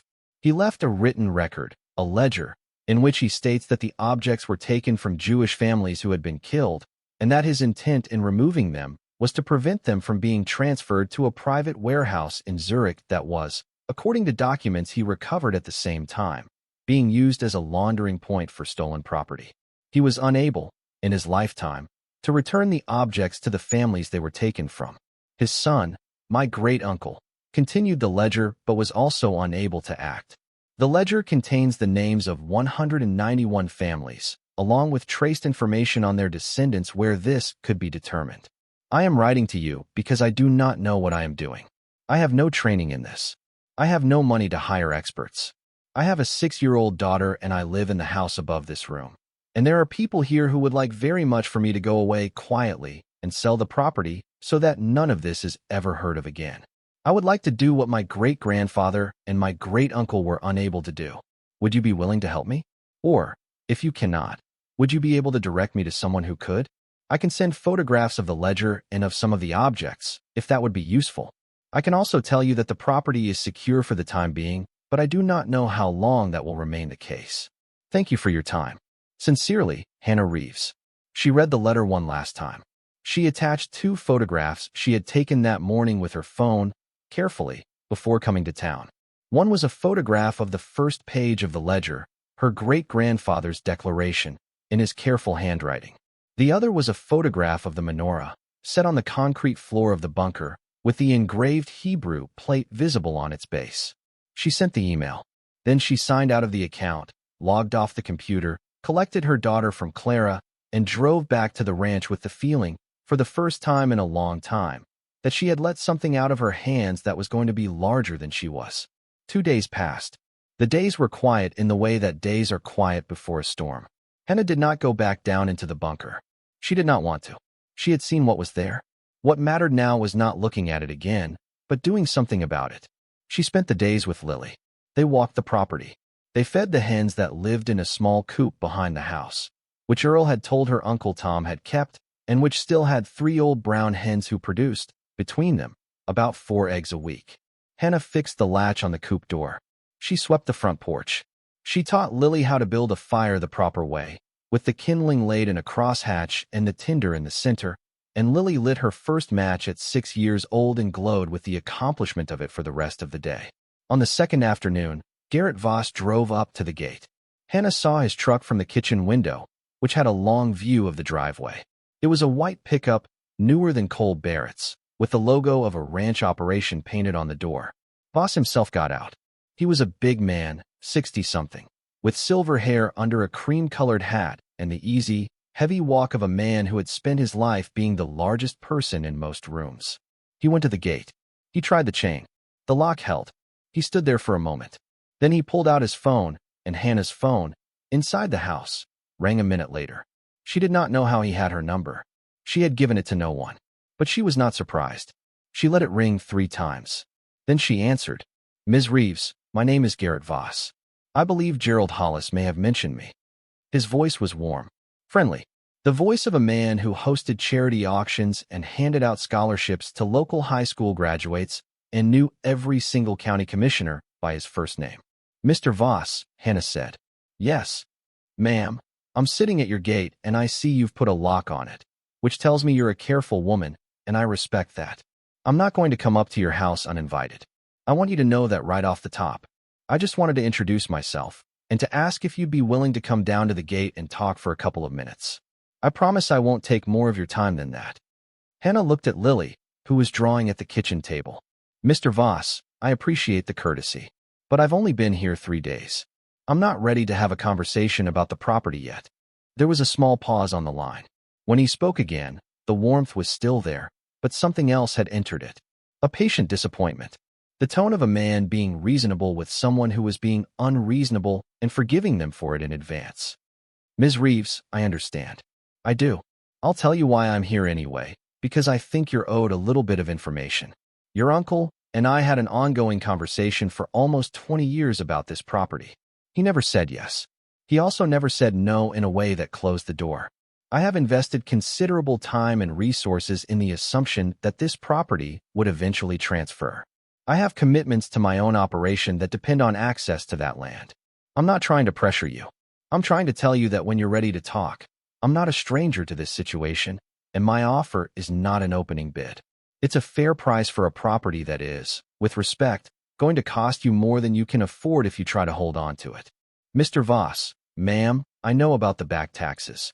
I know about the condition of the roof. I know the well is old. I know the fences are down on 3 sides. I know what you drove up here in. I'm not saying any of this to belittle you. I'm saying it because I want you to understand that I have done my homework, and I am a serious person, and I am offering you a way out of a situation that is going to crush you. I have been in this county for 41 years, Ms. Reeves. I have watched what happens to people who inherit land they do not have the means to maintain. I do not want that to happen to you." Hannah closed her eyes. 3 days ago, a version of this speech would have worked on her. A version of this speech, delivered by a man with a warm voice and an apparent concern for her well-being, would have made her cry with gratitude and sign whatever he put in front of her and drive back to Oklahoma with $40,000 in her account and a sense that she had been rescued. 3 days ago. "Mr. Voss," she said, "I appreciate your call. I am not going to sell the property at this time. If I decide to sell in the future, I will contact you. I would ask that you not send any of your employees onto my property, and I would ask that you not park at my gate. Thank you." The pause on the line was longer this time. "Ms. Reeves, I want you to think very carefully about what you're doing here." "I have, Mr. Voss. Goodbye." She hung up. Her hands were shaking, not with fear, with the adrenaline of having said no out loud to a man whose voice was built to never hear it. She watched from the window. Voss stood at the gate for another full minute with his phone in his hand. Then he got in his truck, and he drove off down the county road, and she watched his tail lights until they disappeared over the rise. Lily was watching her from the table. "Mama, was that the bad man?" "It was a man who wanted something he can't have, baby. Is he going to be mad?" "He's already mad, sweetheart. But we're going to be all right." Dr. Lehrman wrote back that same evening. Hannah was sitting on the porch with her phone, watching the last of the light die behind the ridge when the email arrived. She opened it with her heart thumping. "Dear Ms. Reeves," the email read, "I have read your letter 3 times. I have shown it to 2 colleagues. I want to tell you, first, that what you are describing, if it is accurate, is one of the more significant private caches of Holocaust-era cultural property that has come to our organization's attention in the last 15 years. The ledger, and the fact that your great-grandfather documented provenance, is extraordinary. The vast majority of what was taken during that period was taken specifically in order to destroy its provenance. What you are describing is the opposite of that. It is, in a sense, a gift that your great-grandfather gave to the dead and to their descendants without, as you note, having the courage to deliver it. I want to tell you, second, that you are not alone. We have the resources. We have researchers whose entire careers have been spent on exactly this kind of work. We have relationships with Yad Vashem, with the U.S. Holocaust Memorial Museum, with the Jewish Claims Conference, with genealogical organizations that specialize in tracing descendants of European Jewish families. If the material you have is what you say it is, we will move heaven and earth to help you return it properly. I want to tell you, third, that you are right to be concerned about the security of the property.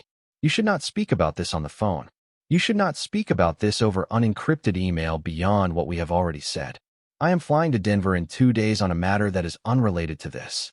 I would like to drive up to Wyoming from there and meet you in person. I will bring a colleague, Dr. Aaron Weiss, who is our senior authenticator and who speaks German, Hebrew, and Yiddish, and who will be able to give us a rapid initial assessment of what is in that room. I would also like, if you are willing, to bring a journalist, a woman named Eleanor Marsh, who writes for a major national magazine and who has worked with our organization on 6 previous cases. She is trustworthy. She will protect your identity and your daughter's identity if you wish. But I will tell you plainly, Ms. Reeves, that the most effective protection against the kind of pressure you appear to be under is not secrecy. It is sunlight. Once the story of what you have found is public, no local rancher in Wyoming can make it go away, regardless of how many county commissioners he has dinner with. Publicity is armor. I would rather you have that armor in place before anything else happens. If you are willing to meet, please respond to confirm. I will make the arrangements. You are doing a brave thing, Ms. Reeves. Your great-uncle was right about you. Sincerely, Rebecca Lehrman. Hannah read the email twice. Then she sat on the porch for a long time and she let herself cry, quietly, so as not to wake Lily, because something in her had been holding for 3 days without rest. And Dr. Lehrman's email was the first hand she had felt on her shoulders since she had stepped into the small bedroom and found the patched square of plaster. She wrote back. She said yes. She gave directions. She said, one more thing. Please bring the journalist. Dr. Lehrman and Dr. Weiss and Eleanor Marsh arrived 4 days later, in a silver rental SUV that pulled up to the gate at 10 in the morning. Hannah had given them the combination. They let themselves in, closed the gate behind them, and drove up the long driveway. Earl Whitlock was already at the house. So was Marjorie. So was Lily, who was helping Marjorie roll out pie dough at the kitchen table, because Hannah had decided, after long thought, that she did not want her daughter to be sent away on this day. She wanted Lily to be in the house, with people who were safe, while the work of the house was finally being done. Dr. Lehrman turned out to be a woman in her 60s with short gray hair and warm dark eyes. She was smaller than Hannah had expected. She walked up the porch steps with a soft leather satchel over one shoulder, and she stopped in front of Hannah, and she looked at her for a long moment, and then, without asking, she put her arms around her. Your uncle was not the coward he thought he was, she said quietly, into Hannah's hair. He raised you, or he watched someone raise you. That's not nothing. Hannah could not speak. Dr. Weiss was a tall, quiet man with wire-rimmed glasses and a briefcase that clinked faintly when he set it down. Eleanor Marsh was a tall woman in her 40s with a camera bag over one shoulder and a small digital recorder in her jacket pocket. She introduced herself to Earl and to Marjorie and to Lily, and she shook Lily's hand very seriously, the way Earl had on the first day, and Lily beamed up at her, and Hannah understood, just from that Eleanor Marsh was the right person. They went down into the bunker. Hannah went first, with the flashlight. Dr. Weiss followed, with a more powerful torch. Dr. Lehrman followed him. Eleanor Marsh stayed upstairs with Earl and Marjorie and Lily, because Hannah had asked her, for now, to not photograph anything. Not until they knew what was there. In the concrete room, Dr. Weiss stood for a long moment without speaking. Then he put his briefcase down on the concrete floor, and he walked slowly to the first shelf, and he began, very gently, to remove objects from their oilcloth wrappings. He spoke in German, then in Hebrew, then in a mix of the two. He was talking, Hannah realized after a minute, to the objects themselves. He was greeting them. Dr. Lehrman stood next to Hannah and watched. What is he saying? Hannah whispered. He is telling them that he is sorry it took so long, Dr. Lehrman said quietly. He is telling them that someone has come who is going to take them home. Hannah put a hand over her mouth. They worked in the bunker for 4 hours that day. Dr. Weiss authenticated 17 objects by the end of the morning. He photographed each one with a professional camera he had brought. He cross-referenced the engravings and the markings against a database on his laptop. He identified the provenance of 14 objects by lunchtime, matching them to specific families listed in her great-grandfather's ledger. Her great-grandfather's record-keeping, he told Hannah at one point, looking up with a face that was almost shining, was the single most accurate private provenance record he had ever seen from this era. The ledger alone, he said, would change the work of his organization for the next decade. Dr. Lehrman made notes on a yellow legal pad. She asked Hannah quiet questions about the property, about her great-uncle, about what she knew of her great-grandfather. She did not ask anything invasive. She listened. She wrote. Occasionally she said, "We will need to bring in a specialist for this one," or, "This is a category we have seen before. We have a protocol." At noon they came up for lunch. Marjorie had made a stew. They ate at the oak table in the front room. Lily sat next to Dr. Lehrman, who talked to her about her drawings and about the pony in the garden song she had made up, and Lily, who had been wary of strangers for 18 months, was, by the end of the meal, leaning against Dr. Lehrman's arm the way a child leans against an aunt she has known her whole life. Hannah watched her daughter. She watched her daughter being held, lightly, by a woman who had spent her career giving back to the dead what had been taken from them. Something inside Hannah that had been clenched very tight for a very long time loosened, just a little. After lunch, they came back to the porch. Eleanor Marsh, who had stayed above ground all morning, had been interviewing Earl Whitlock about her great-uncle Tom. Earl had talked to her, Hannah realized, in a way he had not been able to talk to Hannah directly, about the years of solitude, about the coffee can in the pantry, about the day in 2016 when he had found Tom sitting on this porch weeping, quietly, with no explanation, and how the two of them had sat there without speaking for an hour, and then Tom had gone inside and made coffee and had said only, "Some days, Earl, are worse than others." Eleanor Marsh sat down across from Hannah on the porch with her recorder off. "Ms. Reeves," she said, "before we turn this on, I want to tell you what I'm going to write, and you are going to tell me whether you are comfortable with it." Hannah nodded. "I am going to write the story of your great-grandfather. I am going to write the story of your great-uncle.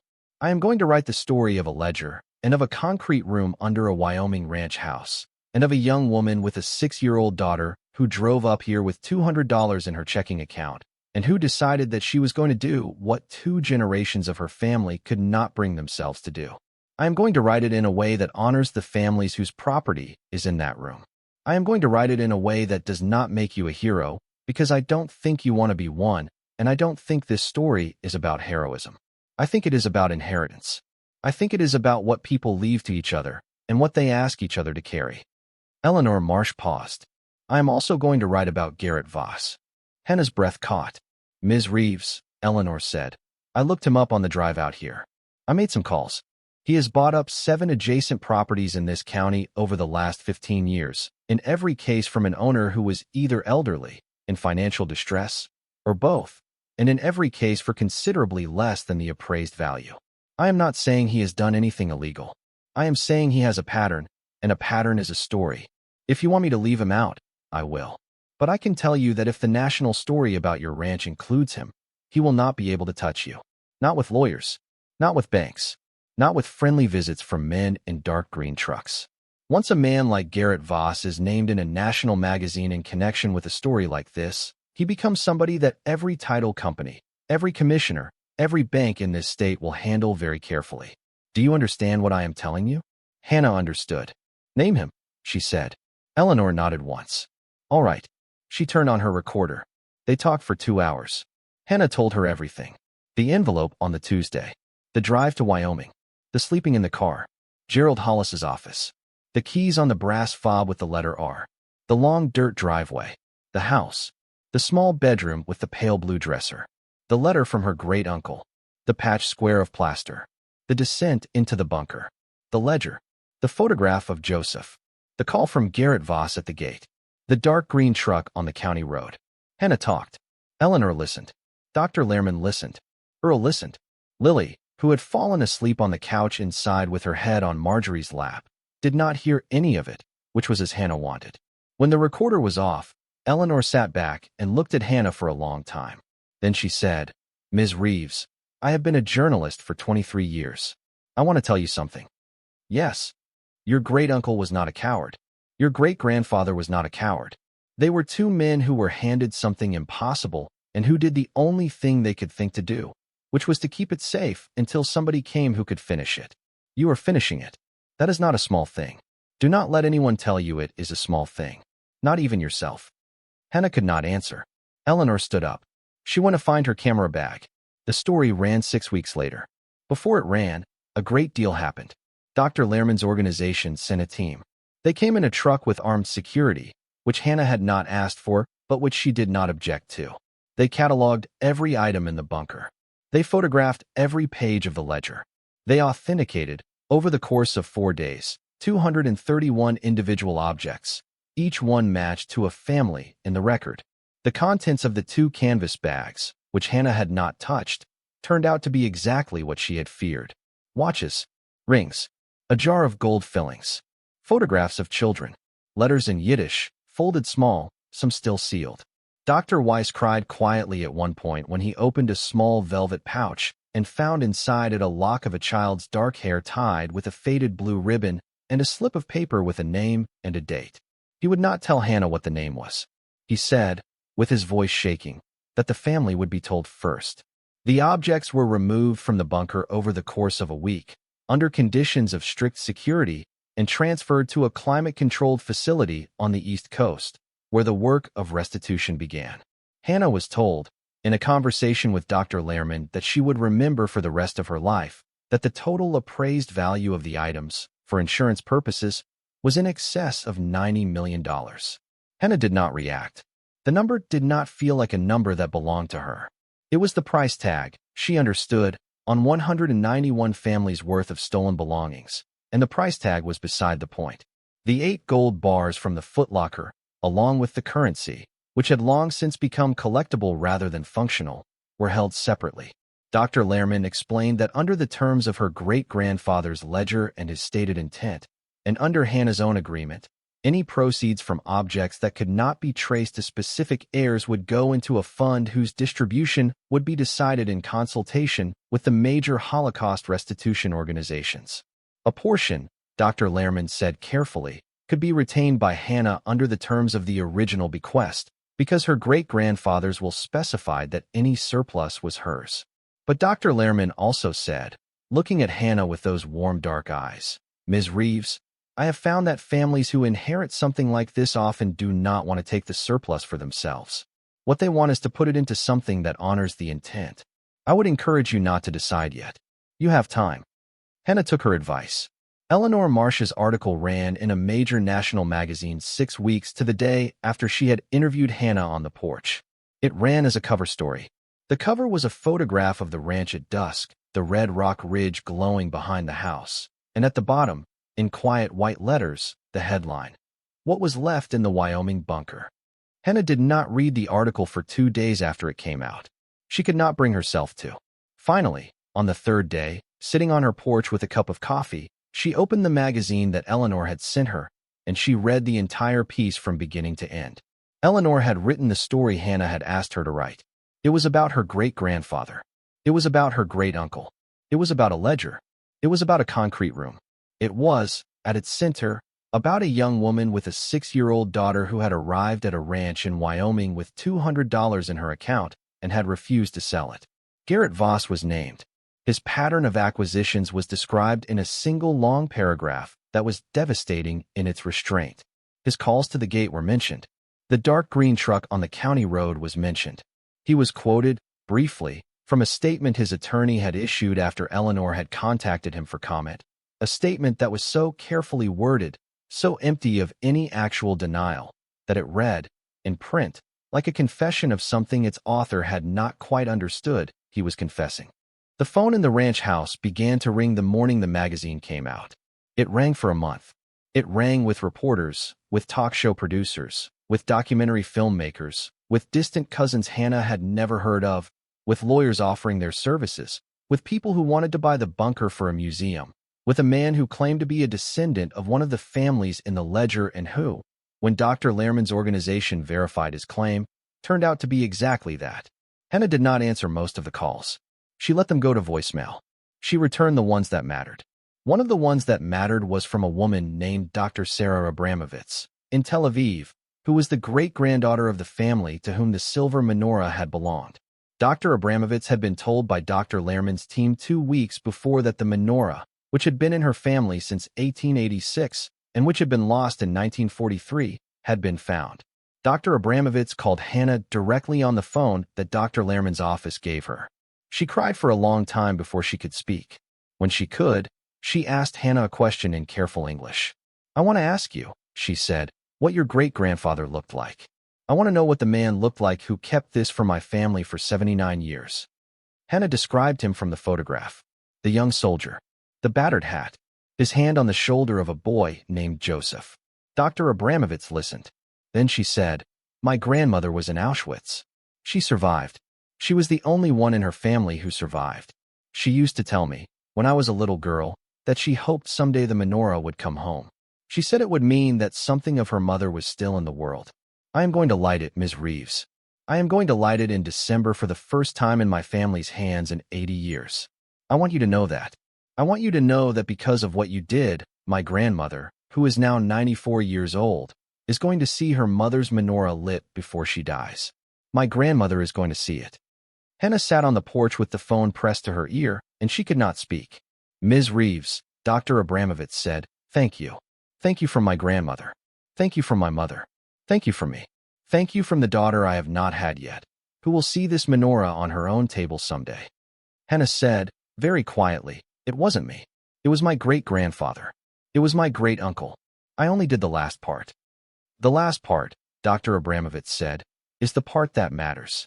The last part is the part no one else could do." They were on the phone for a long time that day. Garrett Voss never came to the ranch again.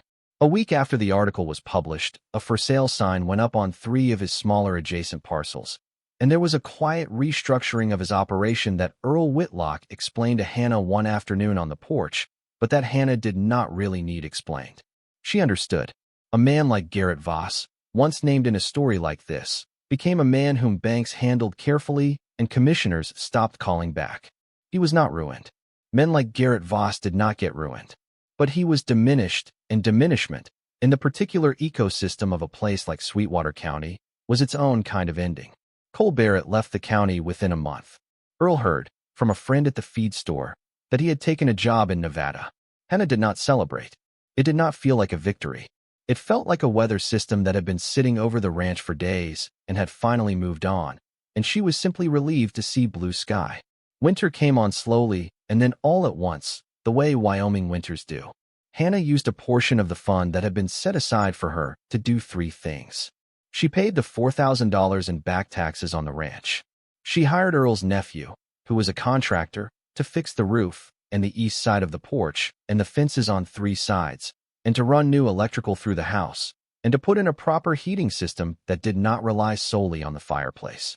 And she paid, in full, for her daughter's first 6 months at a small school 20 miles away in a town just large enough to have one, a school with 18 students in kindergarten and a teacher named Mrs. Delgado who, on Lily's first day, crouched down to her eye level and said, "I hear you are brand new in this state.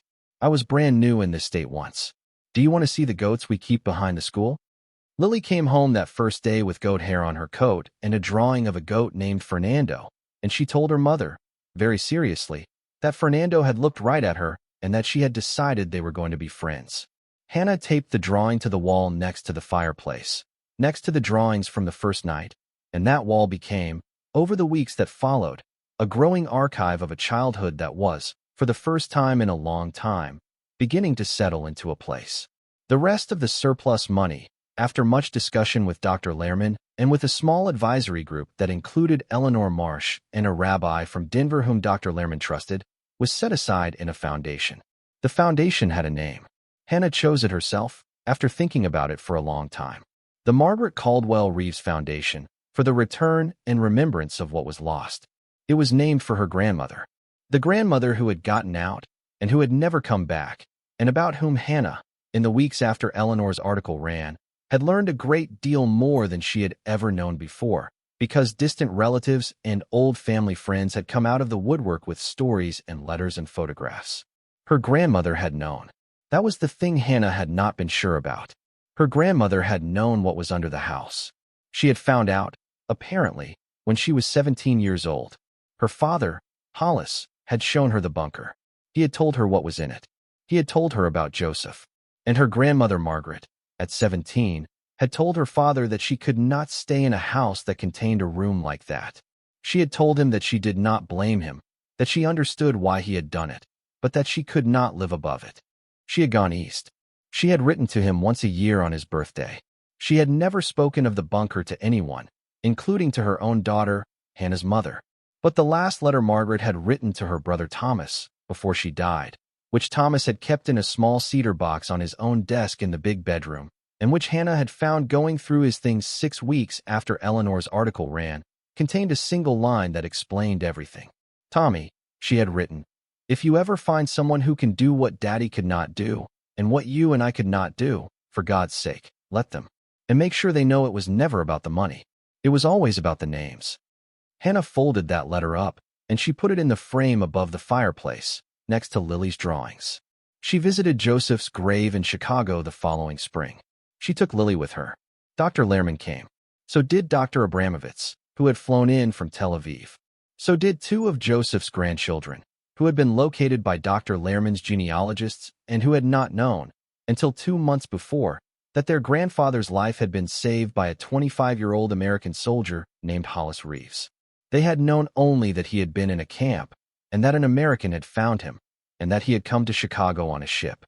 Standing at Joseph's grave, Hannah handed a small package to one of Joseph's grandchildren, a man in his 40s named David. Inside the package was the photograph her great-grandfather had kept on his desk in the bunker. The photograph of Hollis with his hand on Joseph's shoulder, in front of the rubble, in Bavaria, in May 1945. David opened the package. He stood there looking at it for a long time. Then he showed it to his sister, then to his own son, who was 13. Then he looked at Hannah. "Ms. Reeves," he said, "I want to tell you something. My grandfather never talked about the war. In his whole life. Not once.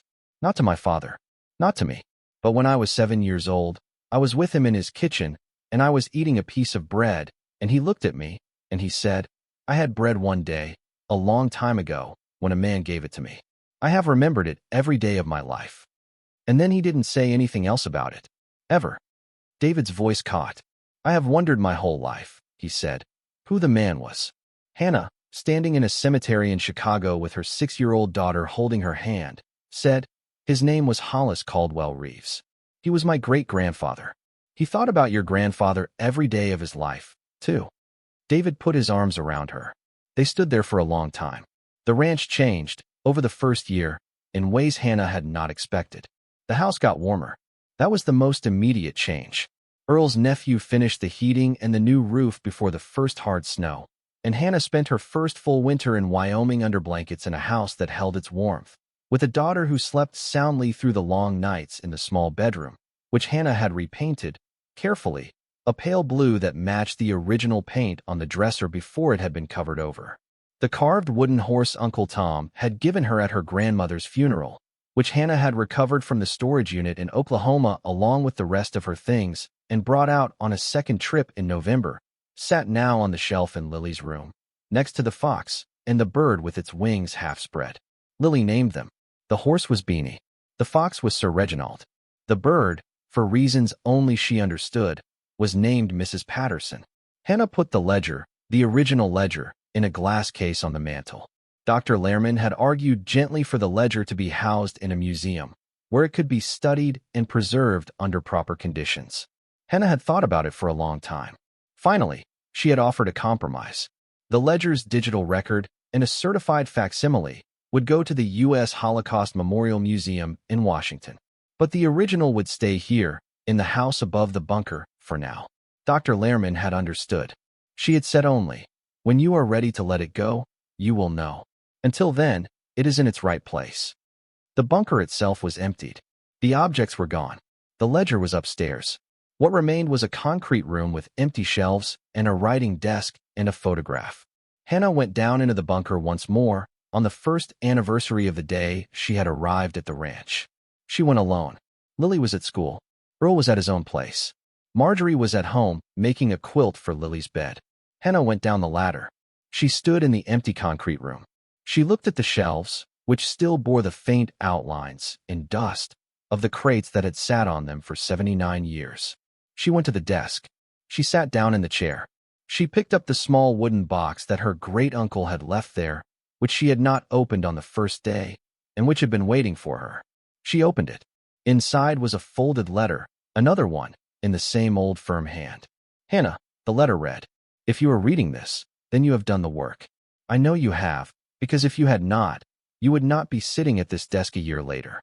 You would have left, or you would have given up, or the house would have been taken from you. The fact that you are here, reading this, means you did what I could not do. I left this letter for the day I knew would come, when you would sit here and the shelves would be empty. I wanted you to know something. I wanted you to know that when my father told me, at 19, what was in this room, and what he had not been able to do about it, I sat in this chair and I cried. I cried because I was afraid. I cried because I knew, the moment he told me, that I was not going to be able to do it either. I was not brave enough. I was not smart enough. I was not connected enough. I was a young man in Wyoming with no idea how the world outside this county worked, and the task he was asking me to carry was a task that required someone who was not me. I married a woman briefly, Hannah. I have never told you this, because it ended badly and I was ashamed of how I handled it. Her name was Ruth. She was from Laramie. I was 24. I loved her very much. After we were married 6 months, I told her about this room, because I believed that a wife should know. She was horrified, not at what was in the room, at me, at my father, at the fact that we had sat on it for decades. She left me within a year. She was right to leave me. I should have done what she asked me to do, which was to call someone. I did not. I was too afraid. I never married again. I never told anyone else. I lived on this ranch for 54 years with this room under my feet, and I carried it alone, because I did not have the courage to let anyone carry it with me. You are not alone, Hannah. That is what I want to tell you today, on whatever day you are reading this. You have a daughter. You have that old man Earl, who I believe by now has become like family to you, if he has not always been.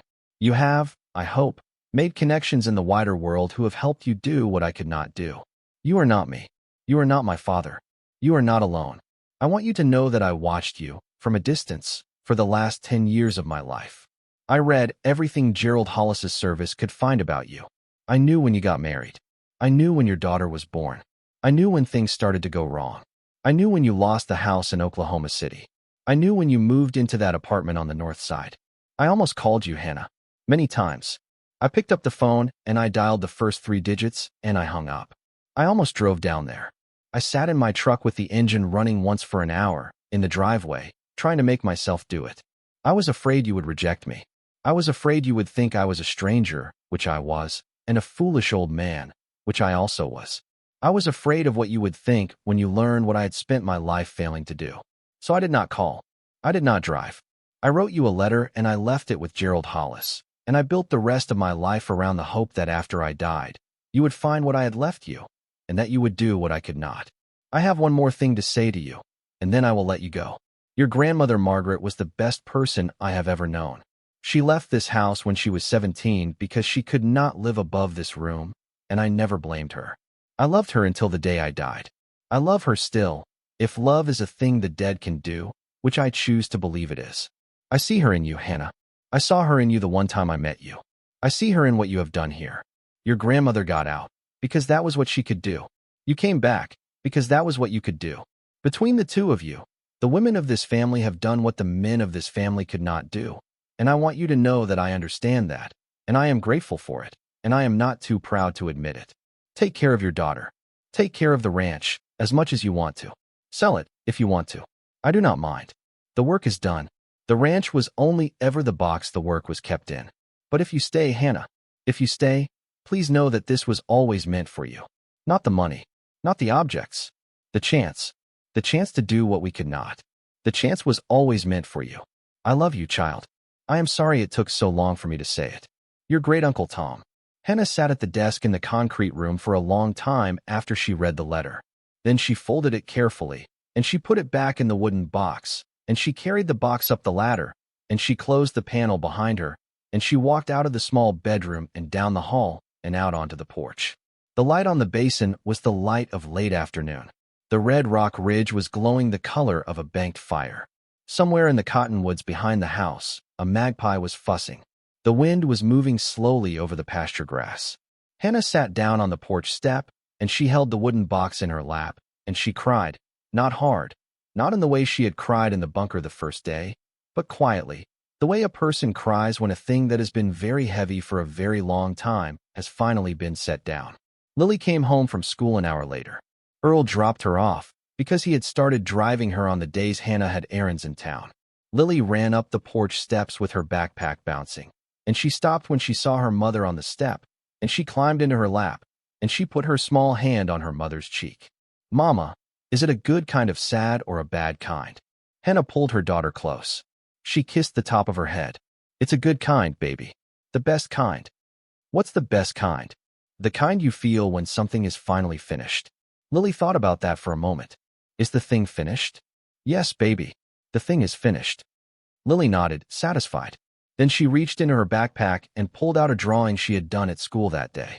It was a picture, in wax crayon, of a house at the top of a rise, with a red ridge behind it, and a small figure on the porch, and a smaller figure beside her, and a dog she had invented in the corner, because Lily had decided, 3 weeks earlier, that what the ranch needed was a dog, and Hannah had not yet said no.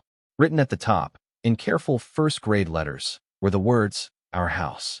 Hannah taped that drawing, that night, in the center of the growing wall by the fireplace.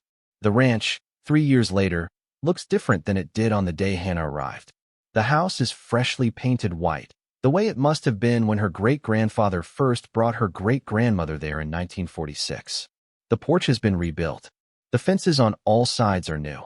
There are 2 horses in the barn now, both rescues, both older, both the kind of horses who do not need much and who stand in the pasture with their heads together and watch the light move across the basin. There is a dog, of course. His name is Pilot.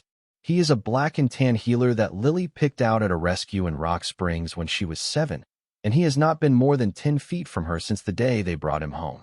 There is a plaque on the wall of the barn, next to the old photograph of Hollis and Margaret from 1954.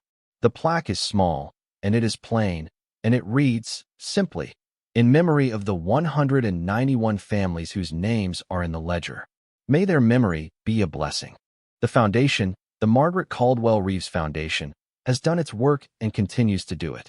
In the 3 years since Eleanor Marsh's article ran, the foundation has funded the return of property to 112 of the 191 families listed in the ledger. Work continues on the remaining 79. Some, Dr. Lehrman has said, may never be traced. The foundation has committed to funding research on those cases in perpetuity. In perpetuity, Dr. Lehrman likes to say, is a long time, and the foundation plans to be here for it. Hannah speaks sometimes now, at Holocaust memorial events, at universities, at community centers in cities where she had never been before. She does not like speaking. She is not a natural public speaker, but she has learned that her presence matters, because she is the face of a question that people are only beginning to understand is a question, which is, what happens to what was taken? What is owed? What is owed not just in material, but in attention, in memory, in the naming of names. She always brings a small object when she speaks. She passes it around the room.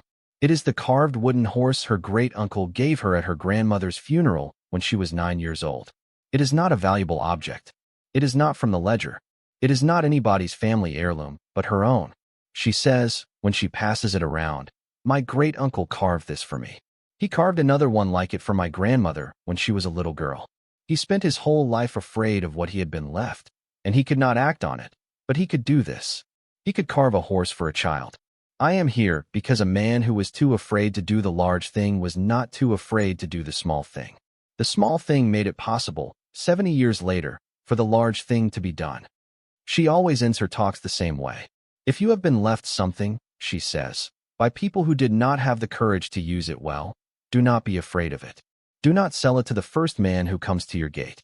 Do not let anyone tell you that you cannot carry what you have been given. You can. You were chosen to carry it because whoever chose you knew you could. Believe them. Do the work. Finish the thing that could not be finished before you arrived. Lily is 9 years old now. She is tall for her age. She has her father's eyes, which no longer hurts her mother the way it used to. She is in the 4th grade. She has 3 best friends, a goat named Fernando who is still alive and still a friend, and a dog who waits for her at the bottom of the driveway every afternoon when the school bus drops her off. She knows, in a way appropriate to her age, what her mother did. She has seen the magazine. She has been to the grave in Chicago. She has met Dr. Abramovitz in Israel, where Hannah took her last summer, and she has eaten Shabbat dinner at Dr. Abramovitz's grandmother's table, where the silver menorah that her great-great-grandfather brought home from Bavaria was lit by the great-granddaughter of the woman it had been stolen from, and Lily, who was 8 at the time, had watched the candles burn and had not said a word for a long time. In the car on the way back to the hotel that night, Lily had said, very quietly, "Mama." She was happy. "Yes, baby. Because of Uncle Tom." "Yes, baby. Because of Uncle Tom. And because of his father. And because of us." Lily had nodded, and she had looked out the window at the lights of Tel Aviv going by, and she had said, "I want to do what you do when I grow up." "What do I do, baby?" Lily had thought about it for a moment. "You give things back to people who lost them, and you make sure nobody forgets." Hannah had reached back from the front seat and held her daughter's hand for the rest of the drive. "The ranch is not for sale." Hannah has said so in 3 separate interviews. The ranch is not the prize. The ranch was only ever the box the work was kept in. But the box, Hannah has decided, is staying in the family. Garrett Voss died of a heart attack in his own kitchen 2 winters after Eleanor's article ran. His operation was sold, in pieces, to a number of buyers, none of whom have bothered Hannah. She did not attend the funeral. She was not invited. She does not think about him much anymore. Earl Whitlock is 80 years old now, and he still comes over on Sunday afternoons, and he still drinks his coffee on the porch, and he still watches the light on the basin with his wife Marjorie beside him, and he still, every once in a while, tells Hannah some small thing her great-uncle Tom said to him that he has just remembered after all these years. On the last Sunday of every month, Hannah opens the bunker for a small group of people, researchers from the foundation, descendants of families in the ledger who have come to see the place their property was kept, rabbis, historians, children of survivors, children of the soldiers who, like her great-grandfather, saw things they could not talk about and carried them in silence for the rest of their lives. The bunker is empty, but it is not nothing. Hannah stands at the top of the ladder, and she waits, and when each person comes back up, she watches their face, and she does not ask them what they felt. She does not need to. She has seen the faces of people who have stood in that concrete room. She knows what the room does. The room remembers. The ranch remembers. And Hannah Reeves, who arrived at a gate with $200 to her name and a 6-year-old daughter and a letter from a dead man she had met exactly once, does, too. Thank you so much for watching until the end. If you love this story, check out the other videos on your screen now. I think you'll really enjoy them. And don't forget to subscribe if you haven't already. See you in the next story.